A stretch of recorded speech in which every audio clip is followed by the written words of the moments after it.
கட்டமைப்பு தாக்கல் செய்திருக்கின்றார்கள். தொழில்துறை மக்கள், சாதாரண மக்கள், மாத சம்பளம் வாங்குபவர்கள், வருமானம் வரி கட்டுபவர்கள், விவசாய பெருமக்கள், அனைத்து தரப்பு மக்களும் கூட இந்த பட்ஜெட்டை வரவேற்றிருக்கின்றார்கள். அதை பற்றி சுருக்கமாக அடுத்த ஒரு 10-15 நிமிடத்தில் இந்த பட்ஜெட்டினுடைய முக்கிய அம்சங்கள் என்ன, நாட்டினுடைய வளர்ச்சி எப்படி அடுத்த 25 ஆண்டுகளுக்கு திட்டமிட்டு கொடுத்திருக்கின்றார்கள் என்பதை நாம் பார்ப்போம். இந்தியா நம்ம எல்லோருக்கும் கூட தெரியும், கடந்த ஒரு 10 ஆண்டுகளாக, குறிப்பாக கடந்த ஒரு 3 ஆண்டுகளாக உலகத்தினுடைய வேகமாக வளரக்கூடிய பொருளாதார நாடாக மாறியிருக்கின்றோம். 7% மேல நம்முடைய வளர்ச்சி இருக்கிறது. இந்த ஆண்டு, குறிப்பாக இந்த அடுத்த 3 மாத காலம் அது 8% எட்டும் என்ற நம்பிக்கையை எக்கனாமிக் சர்வே பட்ஜெட்ல நாம் பார்த்திருக்கின்றோம். இன்னைக்கு நம்முடைய முக்கியமான நோக்கம், நிதியமைச்சர் அவர்கள் சொன்னது போல, ஒன்று இந்த நாட்டினுடைய வளர்ச்சியை தக்க வைப்பது மட்டுமல்ல, வேகப்படுத்த வேண்டும். அதே நேரத்தில் கர்த்தவியா என்கின்ற வார்த்தையை பயன்படுத்தி இருக்கின்றார்கள். 3 கடமை. என்ன கடமையை செய்யணும்னா, முதல் கடமை என்பது நாட்டினுடைய வளர்ச்சி இன்னும் வேகமா இருக்கணும். இரண்டாவது, அந்த வளர்ச்சி என்பது எல்லா தரப்பட்ட மக்களுக்கும் வந்து சேர வேண்டும். மூன்றாவது, நாட்டு மக்களும் அந்த வளர்ச்சியில பங்கெடுப்பதற்கு அவர்களுக்கு தேவையான ஊக்கத்தை கொடுக்க வேண்டும். இந்த 3ஐயும் மையப்படுத்தியும் இந்த பட்ஜெட் இருக்கிறது. 53,50,000 கோடி ரூபாய் இருக்கக்கூடிய மொத்த பட்ஜெட் இது. 53 lakh crore பட்ஜெட் இது. ஒரு ஆண்டும் கூட நாம் பார்த்து கொண்டிருக்கின்றோம், பட்ஜெட்டும் பெரிதாகி கொண்டிருக்கிறது. துறை ரீதியாக பார்க்க வேண்டும் என்றால், நம்முடைய பாதுகாப்பு துறைக்கு 42% அதிகப்படுத்தி இருக்கின்றார்கள். பாதுகாப்புத்துறை போன ஆண்டு ரிவைஸ்ட் எஸ்டிமேட், அதாவது பட்ஜெட் போட்ட பிறகு எவ்வளவு பணம் செலவு பண்ணியிருக்காங்க அப்படிங்கிறத நம்ம ரிவைஸ்ட் எஸ்டிமேட் என்று சொல்லுவோம். அதுவும் பாராளுமன்றத்தின் முன்பு வைப்பார்கள். பாதுகாப்புத்துறை மினிஸ்ட்ரி ஆஃப் டிஃபென்ஸ்க்கு 5,53,688 கோடி ரூபாய் இருந்தது. இந்த பட்ஜெட்ல நம்ம நிதியமைச்சர் அவர்கள் 7,84,000 கோடி ரூபாய் கொடுத்திருக்கிறாங்க. அப்படின்னா 42% வளர்ச்சி. அதிலும் குறிப்பாக பாதுகாப்புத்துறையினுடைய உள்கட்டமைப்புக்கு 15% வளர்ச்சி. அதையும் அவர்கள் குறிப்பிட்டிருந்தார்கள். காரணம், ஆபரேஷன் சிந்தூர் இப்பதான் நடந்து முடிந்திருக்கிறது. ஒரு பக்கம் சைனா, பாகிஸ்தான், பக்கத்தில் இருக்கக்கூடிய நாடுகள் எல்லாமே தன்னுடைய ராணுவ உற்பத்தியை பெருக்கிக் கொண்டிருக்கின்றார்கள். நிறைய முக்கியமான ராணுவ தளவாடங்களை வாங்கிட்டு இருக்கிறாங்க. அதனால் எப்பொழுதும் இல்லாத அளவுக்கு சரித்திர அளவில் பாதுகாப்புத்துறைக்கு 42% உயர்த்தியிருக்கின்றார்கள்.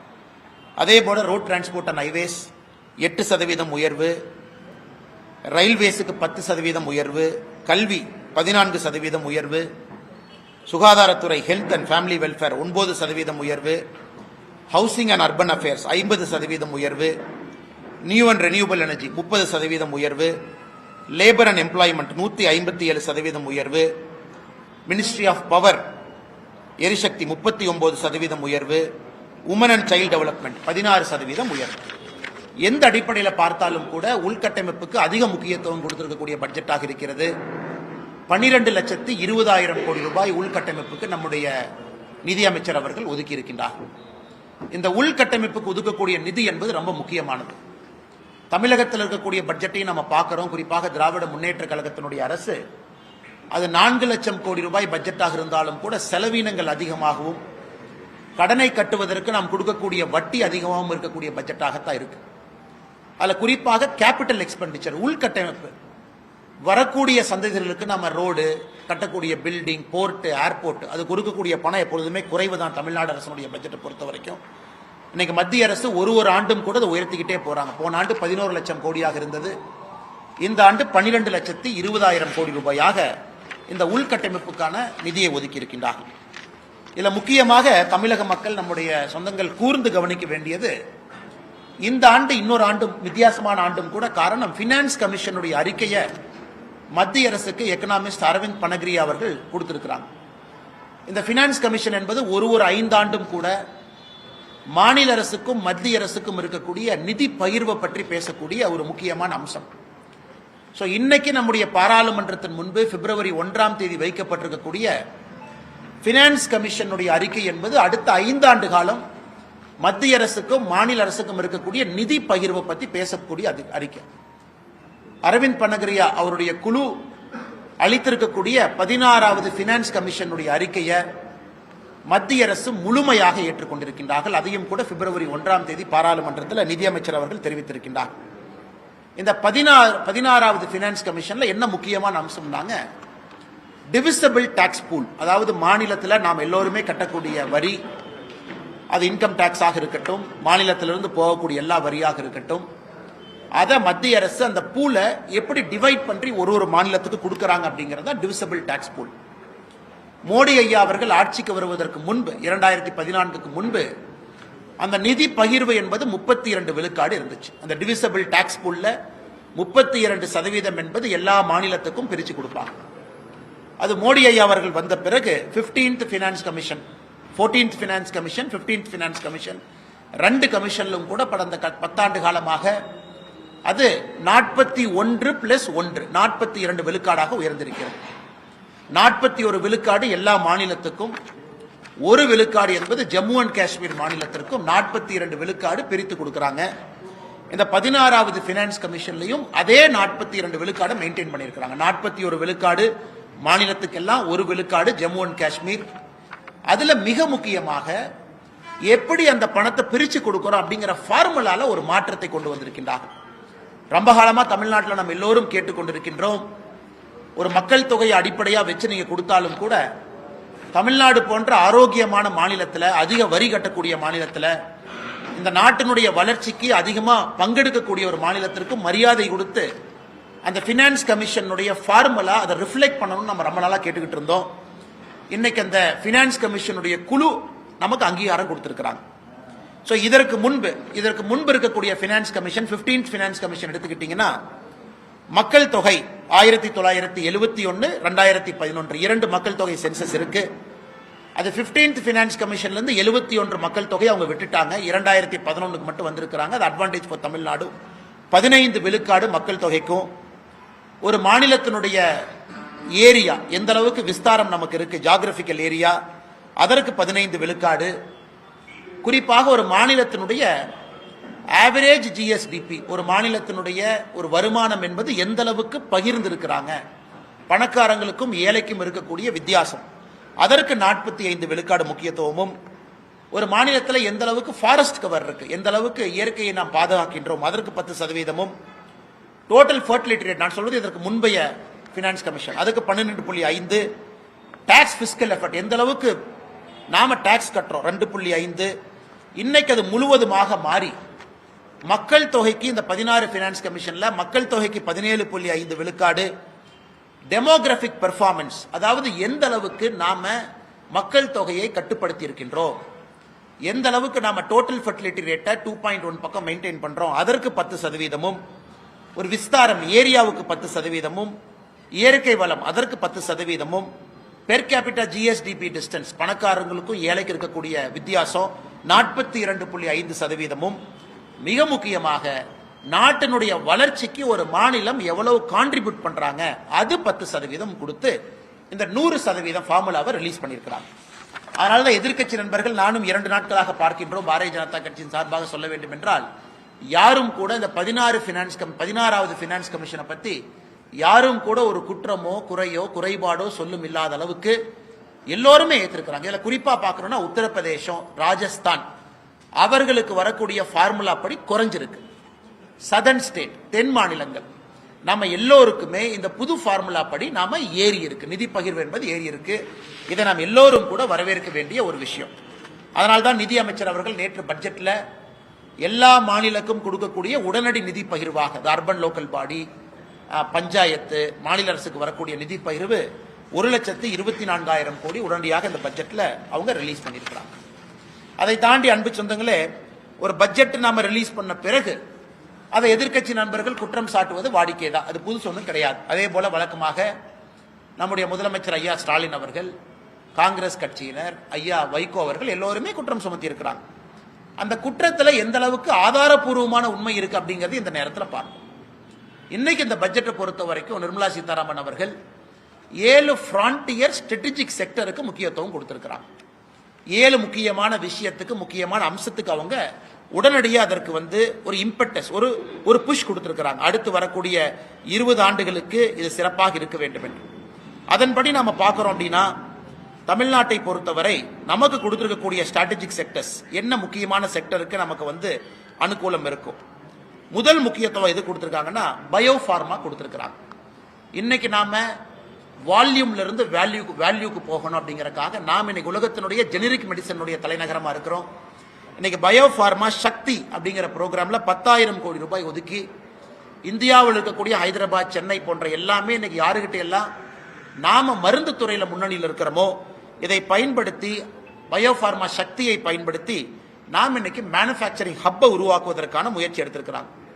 செமிகண்டக்டர் மிஷன் 1, இன்னைக்கு செமிகண்டக்டர் மிஷன் 2. இன்னைக்கு நம்முடைய படித்த இளைஞர்களுக்கு வேலை வாய்ப்பை உருவாக்கி கொடுக்கணும். செமிகண்டக்டர் மிஷனுக்கு 40,000 கோடி ரூபாய் கொடுத்திருக்கிறாங்க. நம்ம வெறும் ஃபேப்ரிகேஷன் மட்டும் இல்ல, முழு இந்தியன் புரோட்டோகால் கம்ப்ளீட் ஸ்டாக் நம்ம பில்ட் பண்ண போறோம். அதற்கான மிஷின், அதற்கான உற்பத்தி, இதற்கு ஒரு இம்பார்ட்டன்ஸ் கொடுத்திருக்கிறாங்க 40,000 கோடி ரூபாய். Electronic component manufacturing scheme ECMS, எப்படி PLI ப்ரொடக்ஷன் லிங்க்ட் இன்சென்டிவ்ல தமிழ்நாடு முதல் மாநிலமா இந்தியாவில் இருக்கும். ஆப்பிள் போன்ற பெரிய பெரிய நிறுவனங்கள் தமிழ்நாட்டுக்கு PIL மூலமா வந்திருக்கிறாங்க, PLI மூலமா. இன்னைக்கு இந்த ECMS மூலமா அதற்கும் அடுத்து வரக்கூடிய எலக்ட்ரானிக்ஸ் கம்பெனியும் தமிழ்நாட்டை நோக்கி வரப்போறாங்க. அதற்கு 40,000 கோடி ரூபாய் ஒதுக்கி இருக்கிறாங்க. ரேர் எர்த் மேக்னெட் இன்னைக்கு சைனா கண்ட்ரோல் பண்றாங்க. நம்ம ஓட்டக்கூடிய கார்ல இருந்து எல்லாத்துக்குமே இன்னைக்கு ரேர் எர்த் மேக்னெட்ஸ் வேணும். மொத்தமா ரேர் எர்த் என்று சொல்றோம்னா அரிதாக கிடைக்கக்கூடிய சில பொருட்கள். அதை light rare earth, heavy rare எர்த்னு சொல்றாங்க. தமிழ்நாடு, ஆந்திரா, ஒரிசா இந்த 3 மாநிலங்கள், கர்நாடகா இந்த 4 மாநிலங்கள் இன்னைக்கு இந்தியாவில் அதிகமாக ரேர் எர்த் மினரல்ஸ் வச்சிருக்கக்கூடிய மாநிலமா இருக்கிறோம். நமக்கு செப்பரேட்டா ஒரு காரிடார் அமைச்சு கொடுத்திருக்கிறாங்க. இதுல rare earth corridor, promotion, production எல்லாமே அதிகமாக செய்ய வேண்டும் என்று. கெமிக்கல் கூட நம்ம இம்போர்ட் தான் அதிகமாக பண்றோம். அதற்காக ஒரு முக்கியத்துவம் கெமிக்கலுக்கு கொடுத்திருக்கிறாங்க. Chemical park, dedicated chemical park 3 park announce பண்ணியிருக்கிறாங்க.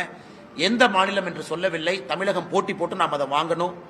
Tool room, equipment manufacturing, container இதையெல்லாம் உருவாக்குவதற்காக 10,000 கோடி ரூபாய் கொடுத்திருக்கிறாங்க. டெக்ஸ்டைல் அடுத்த கட்டம் செல்வதற்காக மெகா டெக்ஸ்டைல் பார்க், சம்ரத் 2.0 இதுவும் தமிழ்நாட்டுக்கு பயன்படும். மிக முக்கியமாக MSME கோயம்புத்தூர்ல நம்ம இருக்கிறோம். இன்னைக்கு சிறு குறு நிறுவனங்கள் வளர்ப்பதற்கு ஒரு பக்கம் நம்ம இத்தனை காலமா கடன் கொடுத்துட்டு இருக்கோம். அவங்களுக்கு கடன் வருது, அதை அவங்க வாங்குறாங்க, பயன்படுறாங்க. இன்னைக்கு அவங்களுடைய மூலதனம், கேபிட்டல், ஈக்விட்டி அதற்கு கொடுப்பதற்காக இந்த பட்ஜெட்ல முதலாக அதற்கு ஒரு 10,000 கோடி ரூபாய் ஒதுக்கி இருக்கிறாங்க. இப்ப ஒரு நிறுவனம் ஆரம்பிக்கணும், மூலதனத்திலேயே அரசு பங்கெடுப்பதற்காக ஈக்விட்டி இன்ஃபியூஷன் 10,000 கோடி. அதே போல மைக்ரோ என்டர்பிரைஸ்க்கு மட்டும், மைக்ரோ மீடியம் அப்படின்னு நம்ம சொல்றோம், மைக்ரோ என்டர்பிரைஸ்க்கு மட்டும் 2,000 கோடி ரூபாய் ஒதுக்கி இருக்கிறாங்க. இது முக்கியமாக கொடுத்திருக்கக்கூடிய த்ரஸ்ட். இது நாம் எல்லோரும் புரிந்து கொள்ள வேண்டும். இதை தமிழ்நாடு முழுமையாக இதை பயன்படுத்தி அடுத்த கட்ட இளைஞர்களுக்கான வேலை வாய்ப்பை இது மூலமாக மட்டும்தான் உருவாக்க முடியும். Electronic component manufacturing scheme, rare earth scheme, chemical, textile park இதையெல்லாம் நம்ம செய்யணும். குறிப்பா இந்த பகுதியில் இருக்கக்கூடிய விவசாய பெருமக்களுக்கு கோகனட் ப்ரொமோஷன் ஸ்கீம் அறிவிச்சிருக்கிறாங்க. இன்னைக்கு எல்லா தென்னை மரங்களுமே 30-40 ஆண்டுகள் தாண்டி இருக்கிறது. நோய்கள் வர ஆரம்பிச்சிருக்கு. இன்னைக்கு புதிதாக அவர்கள் தேங்காய் கன்று நடுவதற்கு 1 கோடி விவசாயிகள், அந்த இருக்கக்கூடிய தென்னை மரத்தினுடைய உற்பத்தியை பெருக்குவதற்கு அல்லது புதிய தென்னங்கன்றை வாங்குவதற்கு 1 கோடி விவசாயிகளுக்கு இன்னைக்கு நம்ம கோகனட் ப்ரொமோஷன் ஸ்கீமை நாம் அறிவிச்சிருக்கிறோம். அதே போல நம்முடைய பொள்ளாச்சி பகுதியில் கொக்கோ, நம்முடைய கடலூர் பகுதியில் முந்திரி, இதையெல்லாம் 2030க்குள்ள இந்தியாவில் இந்தியன் கொக்கோ, இந்தியன் கேஷ்யூ இதை பிராண்டிங்காக அதுக்கு ஒரு ஸ்கீம் அனௌன்ஸ் பண்ணியிருக்கிறாங்க. இதையெல்லாம் கூட நம்ம நிச்சயமா வரவேற்கணும். அதே நேரத்தில் மகளிர் சுயஉதவி குழு தமிழ்நாட்டில் அதிகமாக இருக்கிறோம். இன்னைக்கு மகளிர் சுயஉதவி குழுவை பொறுத்தவரை அவங்க சொந்தமாக கடை வைக்கணும். குழுவாக சேர்ந்து ஷீ மார்ட் என்கின்ற பேரில் அவங்க ஒரு கடை ஆரம்பிச்சு அதன் மூலமா நீங்களும் நானும் போய் மகளிர் சுயஉதவி குழு பொருளை வாங்குவதற்காக ஷீ மார்ட் அப்படிங்கிற ஒரு புதிய ஒரு திட்டத்தையும் கூட கொண்டு வந்திருக்கிறாங்க. ஸ்டெம் இன்ஸ்டிடியூட்ஸ், ஒரு மாவட்டத்திற்கு ஒரு கேர்ள்ஸ் ஹாஸ்டல். தமிழ்நாட்டில் நமக்கு தெரியும், திராவிட முன்னேற்ற கழகம் நம்ம கேர்ள்ஸ் ஹாஸ்டல் ஆரம்பிச்சிட்டோம்னு சொல்லிட்டு இருக்கிறாங்க. அது நம்ம பத்திரிகை நண்பர்களுக்கு தெரியும். அதற்கான நிதி யாரு கொடுக்குறாங்க, அதான் அதில் ஆச்சரியம்.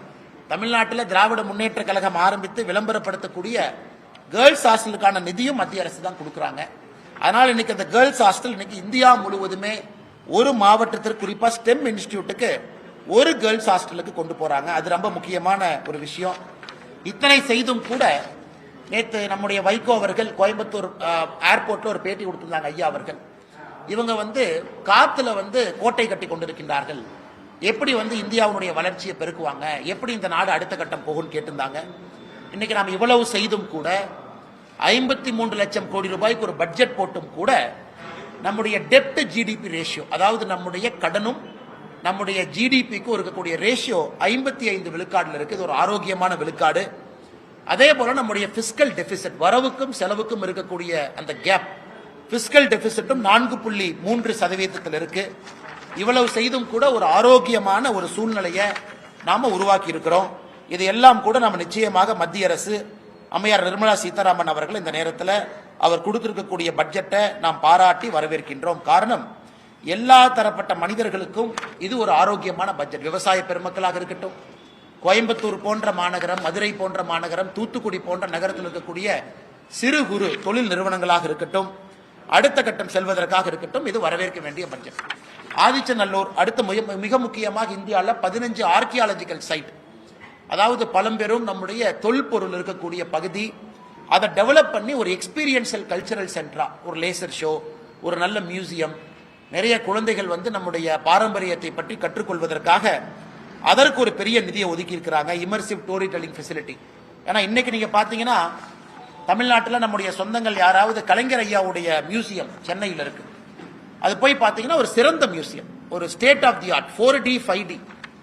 ஆனால் தன்னுடைய தந்தையார் அவர்களுக்கு நம்முடைய முதலமைச்சர் அவர்கள் அவ்வளவு நிதி போட்டு ஒரு கலைஞர் மியூசியத்தை அடுத்த கட்டத்துக்கு எடுத்துட்டு போயிருக்காங்க. நாங்கள் வரவேற்கிறோம். தமிழ்நாட்டினுடைய முதலமைச்சர் எல்லாம் போய் பார்க்கணும், என்ன செஞ்சிருக்காருன்னு பார்க்கணும். ஆனால் மற்ற இடத்துக்கு அதை கொண்டு போகல. இன்னைக்கு மத்திய அரசு ஆதிச்சநல்லூருக்கு நம்ம அதை கொண்டு வர்றோம். அதே போல state of the art museum நம்ம கொண்டு வர்றோம். அது நிச்சயமாக பல பேர்த்துக்கு பயன் பெறும்.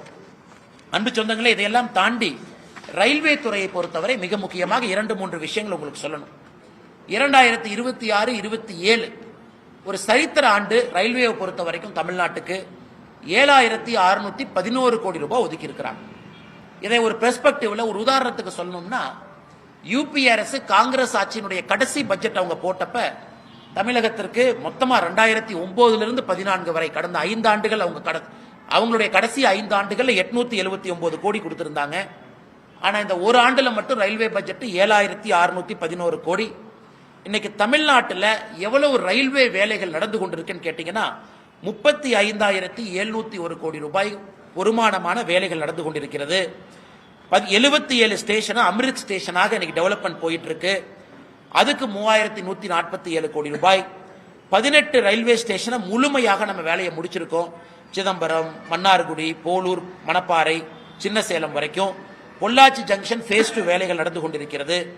வந்தே பாரத் தமிழ்நாட்டில் 9 பேர் வந்தே பாரத்தினுடைய சர்வீஸ் இருக்கு. அமிர்த் பாரத் 9 பேர் இருக்கு. இன்னைக்கு அடுத்த கட்டம் ரயில்வே எடுத்துட்டு போயிருக்கிறாங்க. 16 லட்சம் கோடி ரூபாய் ஒதுக்கி இருக்கிறாங்க. ஹை ஸ்பீட் ரயில் நெட்வொர்க் 16 லட்சம் கோடி. இன்னைக்கு நாம வேறு வேறு யூரோப்பிய நாடுகளுக்கெல்லாம் போறோம். அதிகமா மக்கள் மிக வேகமாக ரயில்வே செய்கையில போறாங்க. எப்படி ரயில்வேயை மாடர்னைஸ் பண்ணி அதை எலக்ட்ரிபிகேஷன் பண்ணி அப்புறம் நாம வந்தே பாரத், அமிர்த் பாரத் கொண்டு இன்னைக்கு அடுத்த கட்டத்தை நோக்கி இந்தியா நகருது. 16 லட்சம் கோடி ரூபாய் இந்தியா முழுவதும் ஒதுக்கி அதுல குறிப்பாக 2 லைன் நமக்கு ஹை ஸ்பீட் நெட்வொர்க் கிடைக்குது. சென்னை டு பெங்களூர் ஒரு லைன், சென்னை டு ஹைதராபாத் ஒரு லைன். சென்னை பெங்களூர் இந்த ஹை ஸ்பீட் நெட்வொர்க் வந்த பிறகு 1 மணி நேரம் 13 நிமிஷத்துல சென்னையிலிருந்து பெங்களூருக்கு நம்மால் இந்த ட்ரெயின்ல போக முடியும்.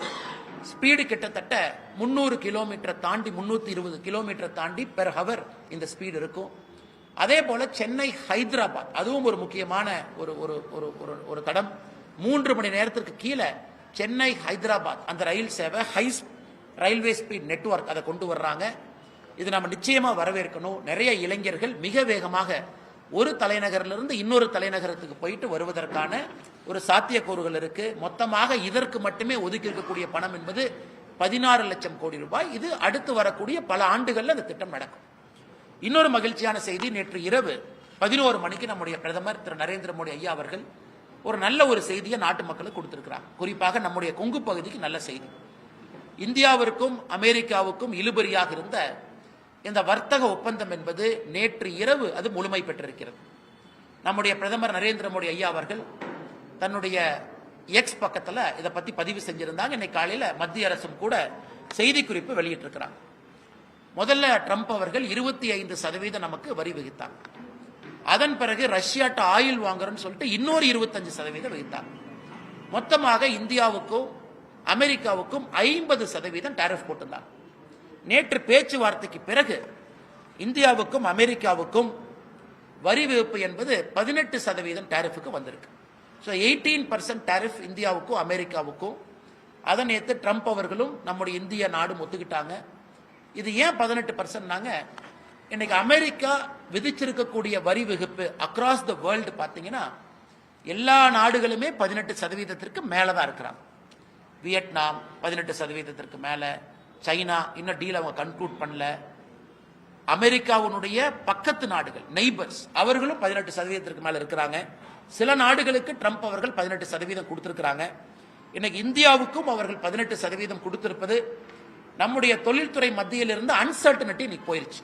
குறிப்பாக திருப்பூர் பகுதி, ஈரோடு பகுதி, கரூர் பகுதியில் எக்ஸ்போர்ட் செய்யக்கூடியவங்க, ஹோம் டெக்ஸ்டைல் நிறைய விஷயங்கள் செய்யக்கூடியவங்க, பனியன் செய்யக்கூடியவங்க ஒரு அன்சர்டனிட்டி இருந்துச்சு கடந்த 3 மாத காலமாக, செய்வோமா மாட்டோமான்னு.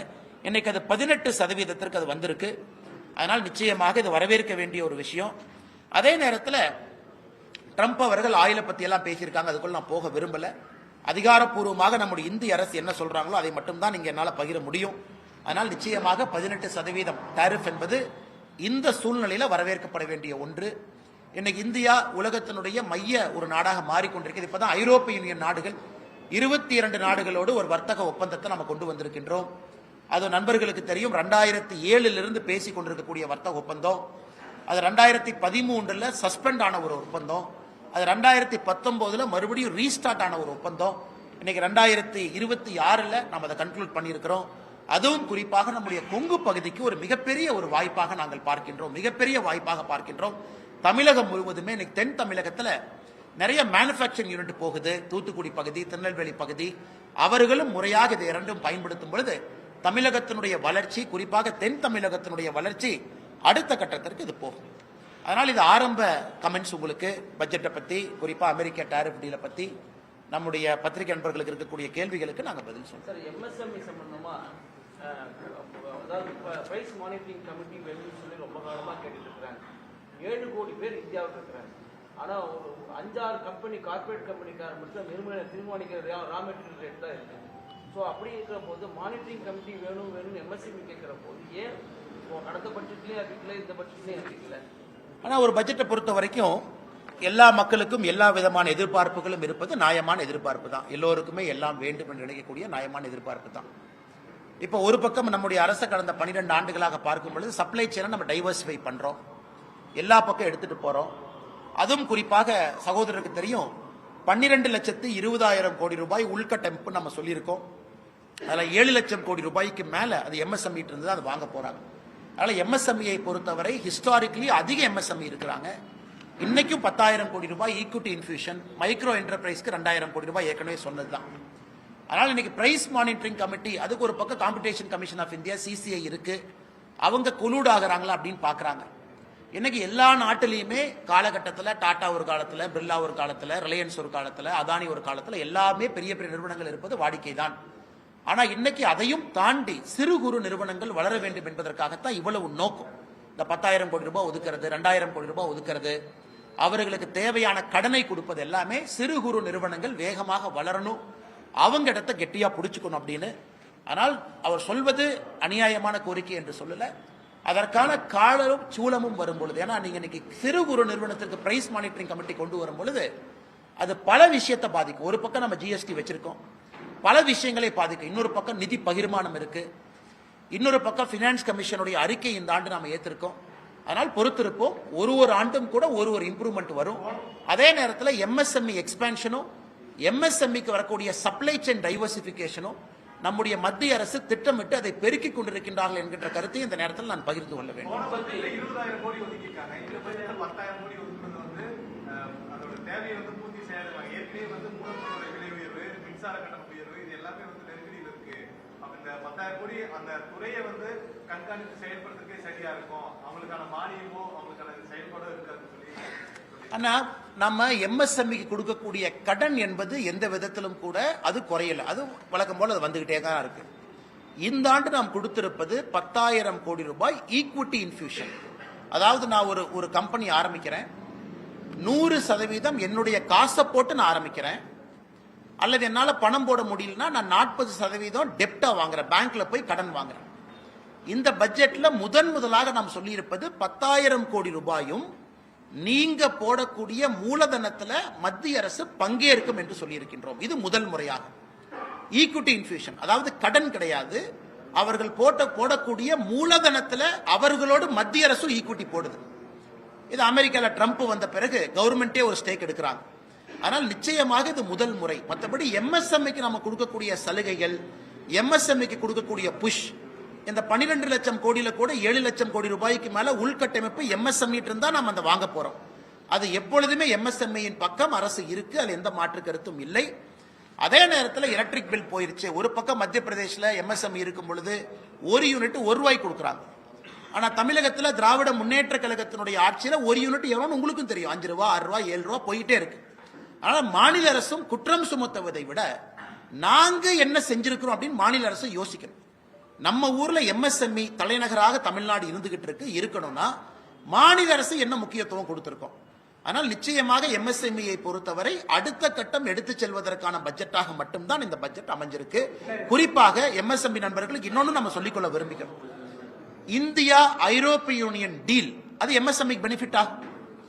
India America deal MSME benefit ஆகும். நாம் வந்த பிறகு மத்திய நாடுகளோடு, குறிப்பாக மிடில் ஈஸ்ட் கண்ட்ரீஸோடு நம்ம டீல் போட்டிருக்கோம். கொரியா, ஜப்பானோடு நம்ம எக்கனாமிக் கோஆபரேஷன் அக்ரிமெண்ட் கொண்டு வந்திருக்கோம். கனடாவோடு கொண்டு வந்திருக்கிறோம். இது எல்லாமே இங்க இருக்கக்கூடிய எம்எஸ்எம்இ அடுத்த கட்டம் செல்லும் பொழுது மட்டும்தான் உங்களுக்கு பயன் கிடைக்கும். அதற்கான முயற்சியும் நம்முடைய அரசு எடுத்துக் கொண்டிருக்கிறது. வங்கி கடன் திருப்பி செலுத்துறதுக்கு 180 நாள் இருந்துச்சு யூஎஸ்ல, அது 90 நாளா குறைச்சதுனால நிறைய இண்டஸ்ட்ரி பாதிக்கப்படுது. எம்எஸ்எம்இனுடைய சைக்கிளை நம்ம ரெடி பண்ணியிருக்கோம். அதாவது எம்எஸ்எம்இ கிட்ட இருந்து ஒரு பொருளை நான் வாங்குறேன், அந்த பொருளுக்கு நான் பணம் கொடுக்குறேன். அந்த பணம் கொடுக்கக்கூடிய சைக்கிள் இன்னைக்கு எம்எஸ்எம்இக்கு அட்வான்டேஜாகத்தான் மத்திய அரசு மாத்தி இருக்கு. கிரெடிட் சைக்கிள் நம்ம சொல்லுவோம். இன்னைக்கு நான் எம்எஸ்எம்இ போய் ஒரு பொருளை வாங்கிக்கிட்டு 3 மாசம் கழிச்சு பணம் கொடுக்கலாம், 4 மாசம் கழிச்சு பணம் கொடுக்கலாம். அந்த பணத்தை குறிப்பிட்ட காலகட்டத்துக்குள்ள நீங்க கொடுக்கணும். கொடுக்கலனா யாரு நான் பணம் கொடுக்கணுமோ எனக்கு அவங்க பெனால்டி போடுறாங்க. இது கண்டிப்பா எம்எஸ்எம்இ லாபம் தானே, இல்ல எந்த விதமான மாற்றமும் கிடையாது. அதே நேரத்தில் திரும்ப திரும்ப நான் கேட்பது, இந்தியா வளரும் பொழுது எம்எஸ்எம்இ வளரலின்னு யாரும் குற்றம் சுமத்த முடியாது. எம்எஸ்எம்இ ஒரு பக்கம் அதிகமாயிட்டு இருக்கிறாங்க. நாட்டினுடைய பொருளாதாரம் 7% மேல வளருது. அப்ப எந்த எம்எஸ்எம்இ வளரலின்னு யார் சொல்றாங்க? போன வருஷத்தை விட இந்த வருஷம் டர்ன் ஓவர் அதிகம் தான். போன வருஷத்தை விட இந்த வருஷம் மார்க்கெட் பெருசாகிட்டு இருக்கு. அதான் உங்களுக்கு இத்தனை டீல் நான் சொல்றேன். அதனால இது எதிர்க்கட்சி நண்பர்கள் அவங்க எம்எஸ்எம்இக்கு என்ன பண்றாங்கன்னு தான் நான் குறிப்பிட்டு கேட்கிறேன். கரண்ட் விலையை குறைச்சிங்களா? எம்எஸ்எம்இக்கு ஒரு டாக்ஸ் சப்சிடி கொடுத்தீங்களா? இன்னைக்கு நாம சொல்றோம் டேட்டா சென்டர் இந்தியாவில் நீங்க வச்சீங்க அப்படின்னா 2047 வரைக்கும் டாக்ஸ் ஹாலிடே. 2047 வரைக்கும் ₹1 வரி கட்ட வேண்டாம். ஆனா இந்தியாவில் டேட்டா சென்டர் கொண்டு வாங்க. நம்முடைய மத்திய அரசை பொறுத்த வரைக்கும் நாம் நன்றாக புரிந்து கொள்ள வேண்டும். ஒரு மாநில அரசு மாதிரி சுருக்கமாக ஒரு மாநிலத்தை மட்டும் பார்த்து அவங்க போட முடியாது. பக்கத்து நாடுகள் எவ்வளவு காம்படேட்டிவா இருக்காங்க, அந்த நாட்டினுடைய வளர்ச்சி பாதை எப்படி இருக்கு, இன்னைக்கு அதை மிஸ் பண்ணிட்டோம் அப்படின்னா அடுத்த 20 ஆண்டுகள்ல இந்தியா எப்படி இருக்கும், இதெல்லாத்தையும் யோசிச்சு தான் மத்திய அரசு ஒரு பட்ஜெட் போடுறாங்க. அதன் அடிப்படையில் எல்லாருக்குமே ஊக்குவிச்சிருக்கிறோம். எம்எஸ்எம்இல ஆரம்பித்து நான் ஏற்கனவே சொல்ல 7 ஃப்ரான்டியர் செக்டர், பயோஃபார்மான்னு சொல்றோம். நான் உங்களுக்கு தெரியும் 10,000 கோடி ரூபாய் ஒதுக்கி இருக்கும். அது எம்எஸ்எம்இ பயன்பெறாதுங்களா? எலக்ட்ரானிக் காம்பனன்ட் மேனுஃபேக்சரிங் ஸ்கீம் 40,000 கோடி ரூபாய் ஒதுக்கி இருக்கும். எம்எஸ்எம்இக்கு ஆர்டர் வராதா? கோயம்புத்தூர்ல 100% வரும். இதை மாநில அரசு எப்படி பயன்படுத்துறாங்க? ஒரு Mitra park, PM Mitra park, textile park மாநில அரசு சண்டை போட்டு விருதுநகருக்கு கொண்டு போனாங்க. திருச்சுழி பக்கத்துல கொண்டு போனாங்க நிதியமைச்சர் அவர்கள், திருச்சுழி தொகுதியில். இன்னைக்கு அந்த மித்ரா பார்க் எங்க இருக்கு? நானே உங்க மத்திய மாநில அரசின் மீது ஒரு குற்றம் சுமத்துறேன். அது ஆபரேஷனலைஸ் பண்ணிட்டீங்களா? 25,000 பேத்துக்கு அங்க வேலை வாய்ப்பை உருவாக்கி இருக்கணும். விருதுநகர் பக்கத்துல பண்ணிட்டீங்களா? இல்ல. போட்டி போட்டு எடுத்துட்டு போறீங்க. அடிக்கல் நாட்டுக்கே 1 வருஷம் எடுத்துக்கிறீங்க. இவ்வளவு காலம் தாழ்ந்த ஒரு விஷயத்தை நீங்க செஞ்சீங்கன்னா இன்னைக்கு 3 கொடுக்குறாங்க. கெமிக்கல் ஃபெசிலிட்டி 3 ஹப் கொடுக்குறாங்க. அதையும் பிளக் அண்ட் பிளே மாடல் போட்டி போட்டு தான் வாங்கணும். எப்படி பிஎம் மித்ரா பார்க்க போட்டி போட்டு மத்திய அரசு கிட்ட சேலஞ்ச் மாடல்ல வாங்கணுமோ, இன்னைக்கு இந்த 3 கெமிக்கல் ஹப்பை கொடுக்குறாங்க. அதையும் போட்டி போட்டு வாங்கணும். அதற்கெல்லாம் இந்த மாநில அரசு தயாரா இருக்கிறாங்களா? இவ்வளவு பணம் வருது.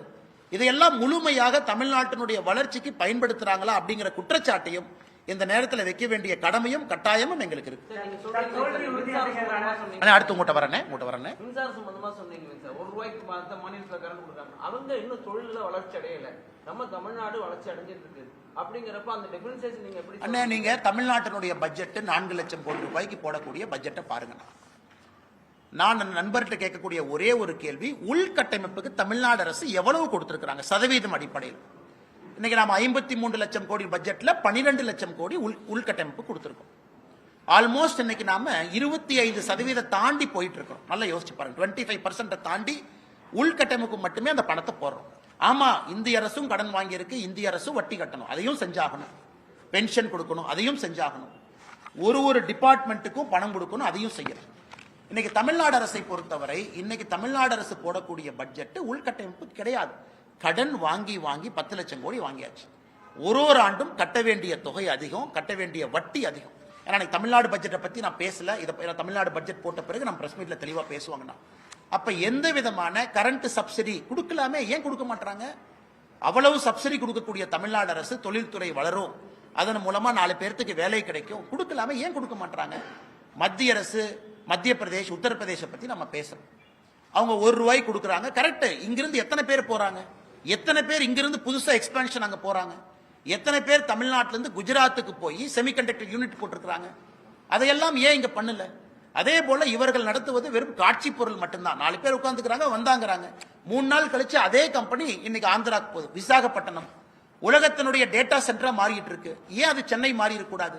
கூகுள் ஏன் விசாகப்பட்டினம் போச்சு? ஏன் அது சென்னையில் இருக்கக்கூடாது? அதனால் பட்ஜெட் என்பது எல்லா மாநிலத்திற்கும் பொதுவாக ஒரு ஆப்பர்ச்சுனிட்டி கொடுத்திருக்கிறாங்க. அதுவும் இன்னைக்கு பினான்ஸ் கமிஷனை பத்தி முதலமைச்சர் ஒரு பாராட்டுனாவது கொடுத்திருக்கணும்ல. 16வது பினான்ஸ் கமிஷன் இன்னைக்கு இவ்வளவு விஷயங்கள் நாங்க கேட்டோம். நானும் கேட்டேன், நீங்களும் கேட்டீங்க, போன வருஷம் முதலமைச்சரும் கேட்டார். அதாவது நல்லா பெர்ஃபார்ம் பண்ணக்கூடிய மாநிலத்துக்கு மரியாதை கொடுத்திருக்கிறாங்க. உத்தரப்பிரதேசனுடைய நிதி பகிர்வு குறைச்சிருக்கிறாங்க, ராஜஸ்தானுடைய நிதி பகிர்வு குறைச்சிருக்கிறாங்க. அதை பாராட்டி ஒரு அறிக்கை வந்துச்சா? இல்ல, மத்திய அரசு எல்லாருக்கும் பொதுப்படையா இருக்கிறாங்க. அடுத்த 5 ஆண்டு காலம் நிதி பகிர்வு 2026 இருந்து 31 வரைக்கும் பாருங்க, சதர்ன் ஸ்டேட்ஸுக்கு இம்ப்ரூவ் பண்ணிருக்காங்க. 10% 10% கான்ட்ரிபியூஷன் டு ஜிடிபி கொடுத்திருக்காங்க. எதுவுமே இல்லை, வெறும் குற்றம் மட்டுமே. காலையிலிருந்து இரவு வரை குற்றம் மட்டுமே சுமத்திக்கிட்டு இருந்தா எப்படி? அந்த பக்கம் ஆந்திர பிரதேச பாருங்க, எப்படி அவர் சந்திரபாபு நாயுடு எப்படி அருமையா பேசி அவர் மாநிலத்துக்கான வேலையை வாங்கிக்கிறாங்க. அதனால தான் எங்களுக்கு நம்பிக்கை இருக்கிறது. 2026 ஏப்ரலுக்கு பிறகு வரக்கூடிய தேசிய ஜனநாயக கூட்டணி நம்முடைய அரசு அடுத்த 5 ஆண்டு காலம் மத்திய அரசினுடைய பலனை முழுமையாக பயன்படுத்தி தமிழ்நாடு அடுத்த கட்ட வளர்ச்சி பாதையில் எடுத்து செல்வார்கள் என்கின்ற முழு நம்பிக்கை நமக்கு இருக்கு. எப்படியும் தோல்வி உறுதி அப்படிங்கிறனால இந்த பட்ஜெட்ல வந்து தமிழ்நாடு புறக்கணிச்சிருக்குன்னு சொல்லி சிஎம் வந்து குற்றச்சாட்டு வச்சிருக்காரு. அண்ணா, இன்னைக்கு முதலமைச்சர் அவர்கள் ஒரு விஷயத்தை புரிஞ்சுக்கணும். நான் இவ்வளவு சொன்னதெல்லாம் தமிழ்நாட்டுக்கு இல்லையாங்கண்ணா? இவ்வளவு சொன்னேன் தமிழ்நாட்டுக்கு இல்லையா? 16 லட்சம் கோடி ட்ரெயின் நெட்வொர்க் இந்தியா முழுவதும் 2 லைன். எந்த மாநிலத்துக்கு 2 லைன் கொடுத்திருக்காங்கன்னு பாருங்கண்ணா. 2 லைன் கொடுத்திருக்கிறோம், முக்கியமா 2 லைன். இவ்வளவு பணங்கள் நான் சொல்லிக்கிட்டே வர்றேன். ஃப்ரான்டியர் செக்டர் இவ்வளவு பணம் கொடுத்திருக்கோம். இவ்வளவு கொடுத்த பிறகும் கூட தமிழ்நாட்டை வஞ்சிக்கிறாங்கன்னு முதலமைச்சர் சொன்னாங்கன்னா ஒரு அரசியல் மட்டும்தானே செய்யறாரு. ஆனால் இன்னைக்கு முதலமைச்சர் அவர்கள் கடைசி ஒரு 60 நாட்கள் அவங்க ஆட்சியில் இருக்கிறாங்க. என்ன வேணாலும் சொல்லட்டும், மக்கள் பார்க்கறாங்க. மக்கள் இந்திய நாட்டினுடைய வளர்ச்சியும் அதுல தமிழகம் அந்த அளவுக்கு வளர்ந்திருக்கா அப்படின்னு அவங்க பார்க்கறாங்க. இன்னைக்கு ஒரு பக்கம் டிஆர்பி ராஜா அவர்கள் சொல்றாங்க, எங்களுடைய போட்டி மற்ற மாநிலங்களுக்கு கிடையாது, ஐரோப்பிய நாடுகளோட போட்டி போடுறோங்கிறார். தமிழ்நாடு மாநிலம், நாங்கள் ஐரோப்பிய நாடு தான் எங்கள் போட்டி. வரவேற்க வேண்டிய விஷயம், அந்த அம்பிஷன் இருக்கட்டும். ஆனா ஐரோப்பிய நாடுகளோட போட்டி போடுறவங்க ஸ்டாட்டிஸ்டிக்ஸ் கொடுங்க. எந்த ஐரோப்பிய நாடுக்கு பக்கத்துல, அதாவது வளர்ந்த ஐரோப்பிய நாடுக்கு பக்கத்துல வந்திருக்கிறீங்க? எந்த அளவுக்கு அடுத்த கட்ட வேலை வாய்ப்பை உருவாக்கி இருக்கிறீங்க? எதுவுமே இல்லை. இன்னைக்கு சும்மா பேச்சுக்காக அவர்கள் பேசிக் கொண்டிருக்கின்றார்கள். மக்கள் 2 பக்கத்தையும் பார்க்கறாங்க, நம்ம பட்ஜெட்டையும் பார்க்கறாங்க. இன்னைக்கு இன்கம் டாக்ஸ், இதற்கு முன்பு மிகப்பெரிய சலுகை நாம கொடுத்திருக்கோம். 12 லட்சம் ரூபாய் வரைக்கும் யாருக்கு வருமானம் இருக்கோ அவர்களுக்கு நாம 0 டாக்ஸ் பண்ணியிருக்கோம். அதனாலதான் இந்த பட்ஜெட்ல இன்கம் டாக்ஸ் நம்ம கை வைக்கல. ஏன்னா ஒரு பட்ஜெட்லும் இன்கம் டாக்ஸ் ஸ்லாப் மாறும், அதே ஒரு பேசும் பொருள். ஒரு அரை மணி நேரம் இன்கம் டாக்ஸ் பத்தி பேசுவோம். இந்த வருஷம் இன்கம் டாக்ஸ் ஏன் பேசும் பொருள் இல்லை என்றால், மத்திய அரசு இதற்கு முன்பு இன்கம் டாக்ஸ் ரீஜெக்ட் பண்ணிருக்காங்க. புதிய இன்கம் டாக்ஸ் ஆக்ட், இன்னும் எளிமையான ஆக்ட் 1 ஏப்ரல் 2026 இருந்து நடைமுறைக்கு வருது. இது எல்லாம் கூட ஆரோக்கியமான விஷயம். அதை நான் பேசல, ஏன்னாங்கன்னா இந்த பட்ஜெட்ல அது இல்லை, இதற்கு முன்பே நாம் அதை செஞ்சிட்டோம். ஆனா முதலமைச்சர் அவர்கள் எதை பத்தியும் பேசாம தமிழ்நாட்டிற்கு வரி பகிர்வு அதிகம் அதுவும் பேசல. வெறும் ஒரே ஒரு ஸ்டேட்மெண்ட் கொடுக்குறாங்க, சென்னை சென்னை சென்னை, தமிழ்நாடு தமிழ்நாடுன்னு பேர் எங்கேயுமே இல்லை இந்த பட்ஜெட்ல, அதனால வஞ்சித்திருக்காங்க அப்படிங்கறத எப்படி ஏற்றுக்கொள்ள முடியும்? 5 மாநில எலெக்ஷனுக்கு போறாங்க. வெஸ்ட் பெங்கால் போறாங்க. வெஸ்ட் பெங்கால்ங்கிற வார்த்தை எவ்வளவு பயன்படுத்தி இருக்கிறோம்னா, ஒரு டிரான்ஸ்போர்ட் காரிடார் ஒன்று இருக்கு, ஒரு ஹை ஸ்பீட் நெட்வொர்க் சிலிகுரியிலிருந்து வாரணாசி இருக்கு. இப்ப அசாம் போகுது. எத்தனை முறை அசாம பயன்படுத்தி இருக்கிறோம்? இதுக்கு பாண்டிச்சேரி போது பயன்படுத்தி இருக்கிறோமா, கேரளா போது பயன்படுத்தி இருக்கிறோமா? எல்லா மாநிலத்திற்கும் நல்ல ஒரு பட்ஜெட்டை கொடுத்திருக்கிறோம். தமிழ்நாடு முழுமையாக இதை பயன்படுத்திக் கொள்ள வேண்டும் என்கின்ற வேண்டுகோளை மாநில அரசுக்கு வைக்கின்றோம். பேரறிஞர் அண்ணாவுடைய நினைவு, பேரறிஞர் அண்ணா நினைவு நாள். அண்ணா இறந்து பல ஆண்டுகள் ஆனாலும் அண்ணா தான் இன்றைக்கு வரைக்கும் அண்ணாவின் ஆட்சி தான் தமிழகத்தில் நடந்துட்டு சொல்லி முதலமைச்சர் சொல்லியிருக்காரு. அண்ணா பேரறிஞர் அண்ணா அவர்கள் மிக முக்கியமான தலைவர். 1967 ஆட்சிக்கு கிடைத்தது 2 ஆண்டுகளாக இருந்தாலும் கூட ஒரு கொள்கை பிடிப்பான தலைவர், எந்த மாற்று கருத்து இல்லை. அவர் திராவிட கழகத்திலிருந்து டிஎம்கே எவ்வளவு பேலன்ஸ் பண்ணி போனாரு. ஒரு கடவுள் மறுப்பு கொள்கையிலிருந்து ஒன்றே குலம் ஒருவனே தேவன் என்கின்ற அடிப்படையில் எல்லோரையும் அரவணைத்து போன ஒரு மனிதர். ஆனா இன்னைக்கு அண்ணாவுடைய ஆட்சிக்கும் டிஎம்கே ஆட்சிக்கு என்னங்க அண்ணா சம்பந்தம் தெரியாம நான் கேட்கிறேன். அண்ணாவுடைய குடும்பம் எங்க இருக்கிறாங்க யாருக்குமே தெரியாது. அண்ணாவுடைய பேர குழந்தைகள் எங்க இருக்கிறாங்க யாருக்குமே தெரியாது. இன்னைக்கு அதே அண்ணா ஆட்சியை நாங்க பின்பற்றோம்னா இது எப்படி இருக்குனாங்கன்னா, அந்த மாடு மேல காக்கா உட்காரும், நல்ல பசுமாட்டு மேல காக்கா உட்காரும். இந்த பசுமாட்டு மேல இருக்கக்கூடிய உனி எல்லாம் அந்த காக்கா கொத்தி கொத்தி சாப்பிடும்.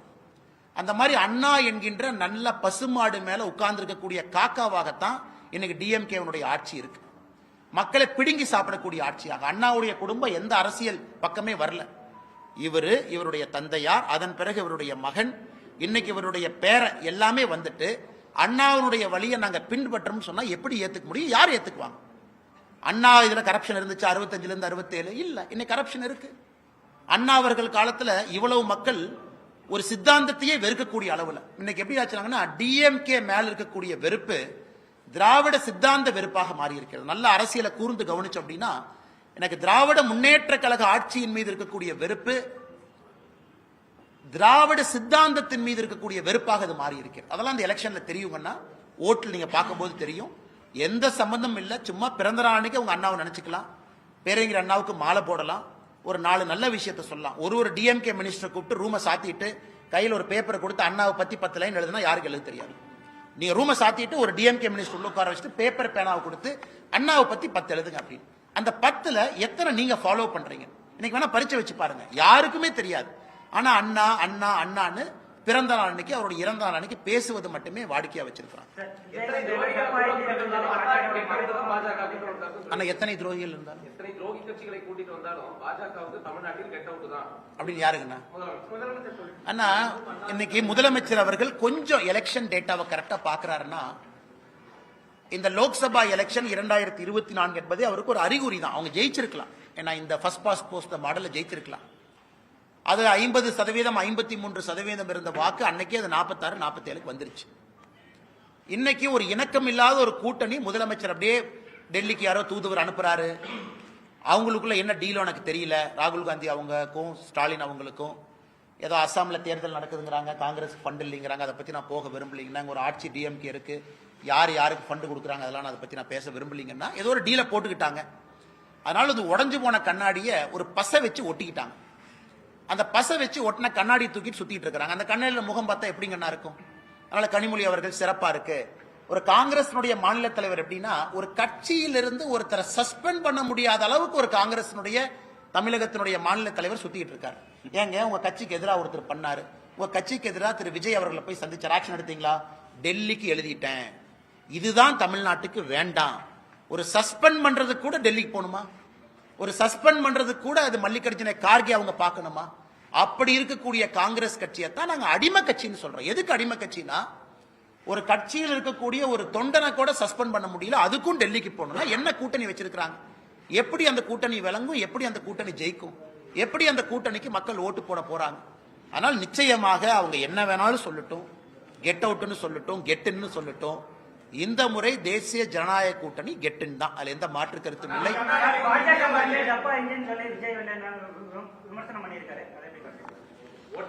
அண்ணா நான் பெரும்பாலும் அப்படின்னு யார் சொன்னாங்கன்னா, ஓகே அண்ணா, நான் விஜய் அவர்களை பொறுத்தவரை நான் என்னோட கமெண்ட் எப்பவுமே மாறலிங்கன்னா, அரசியலுக்கு வந்திருக்கிறாரு, வரவேற்கிறோம், மக்கள் முன்னாடி இருக்கட்டும், அவர் எல்லாம் பேசட்டும், இவிஎம் மிஷின் பதில் சொல்லும். ஆனா விஜய் அவர்கிட்ட இன்ஜின் இருக்கான்னு எனக்கு தெரியலையே. அட்லீஸ்ட் எங்ககிட்ட இன்ஜின் இருக்கு, டபுள் இன்ஜின் இருக்கு. விஜய் அவங்க இன்ஜினியே நம்ம பார்க்கலையே. அது இன்ஜின் இருக்கா, இல்ல கார்பரேட்டர் இருக்கா, அந்த இன்ஜினை ஸ்டார்ட் பண்றக்கு ஆள் இருக்கா, அந்த இன்ஜின் வந்து ஒரு சேசியில மாட்டுவாங்களான்னு. வண்டி இல்ல, சேசி இல்ல, இன்ஜின் இல்ல, அதுக்குள்ள போடுற பெட்ரோல் இல்ல, டீசல் இல்ல. ஆனா இன்னைக்கு விஜய் அவர்கள் தமிழ்நாட்டில் ஒரு அரசியல் கட்சி இன்ஜினை பத்தி பேசக்கூடாதுன்னா அது திரு விஜய் அவர்கள் இன்ஜினை பத்தி பேசக்கூடாது. ஒருவேளை 234 தொகுதியில கேண்டிடேட் போடுறாரு, ஒத்துக்கிற இன்ஜின் இருக்கு.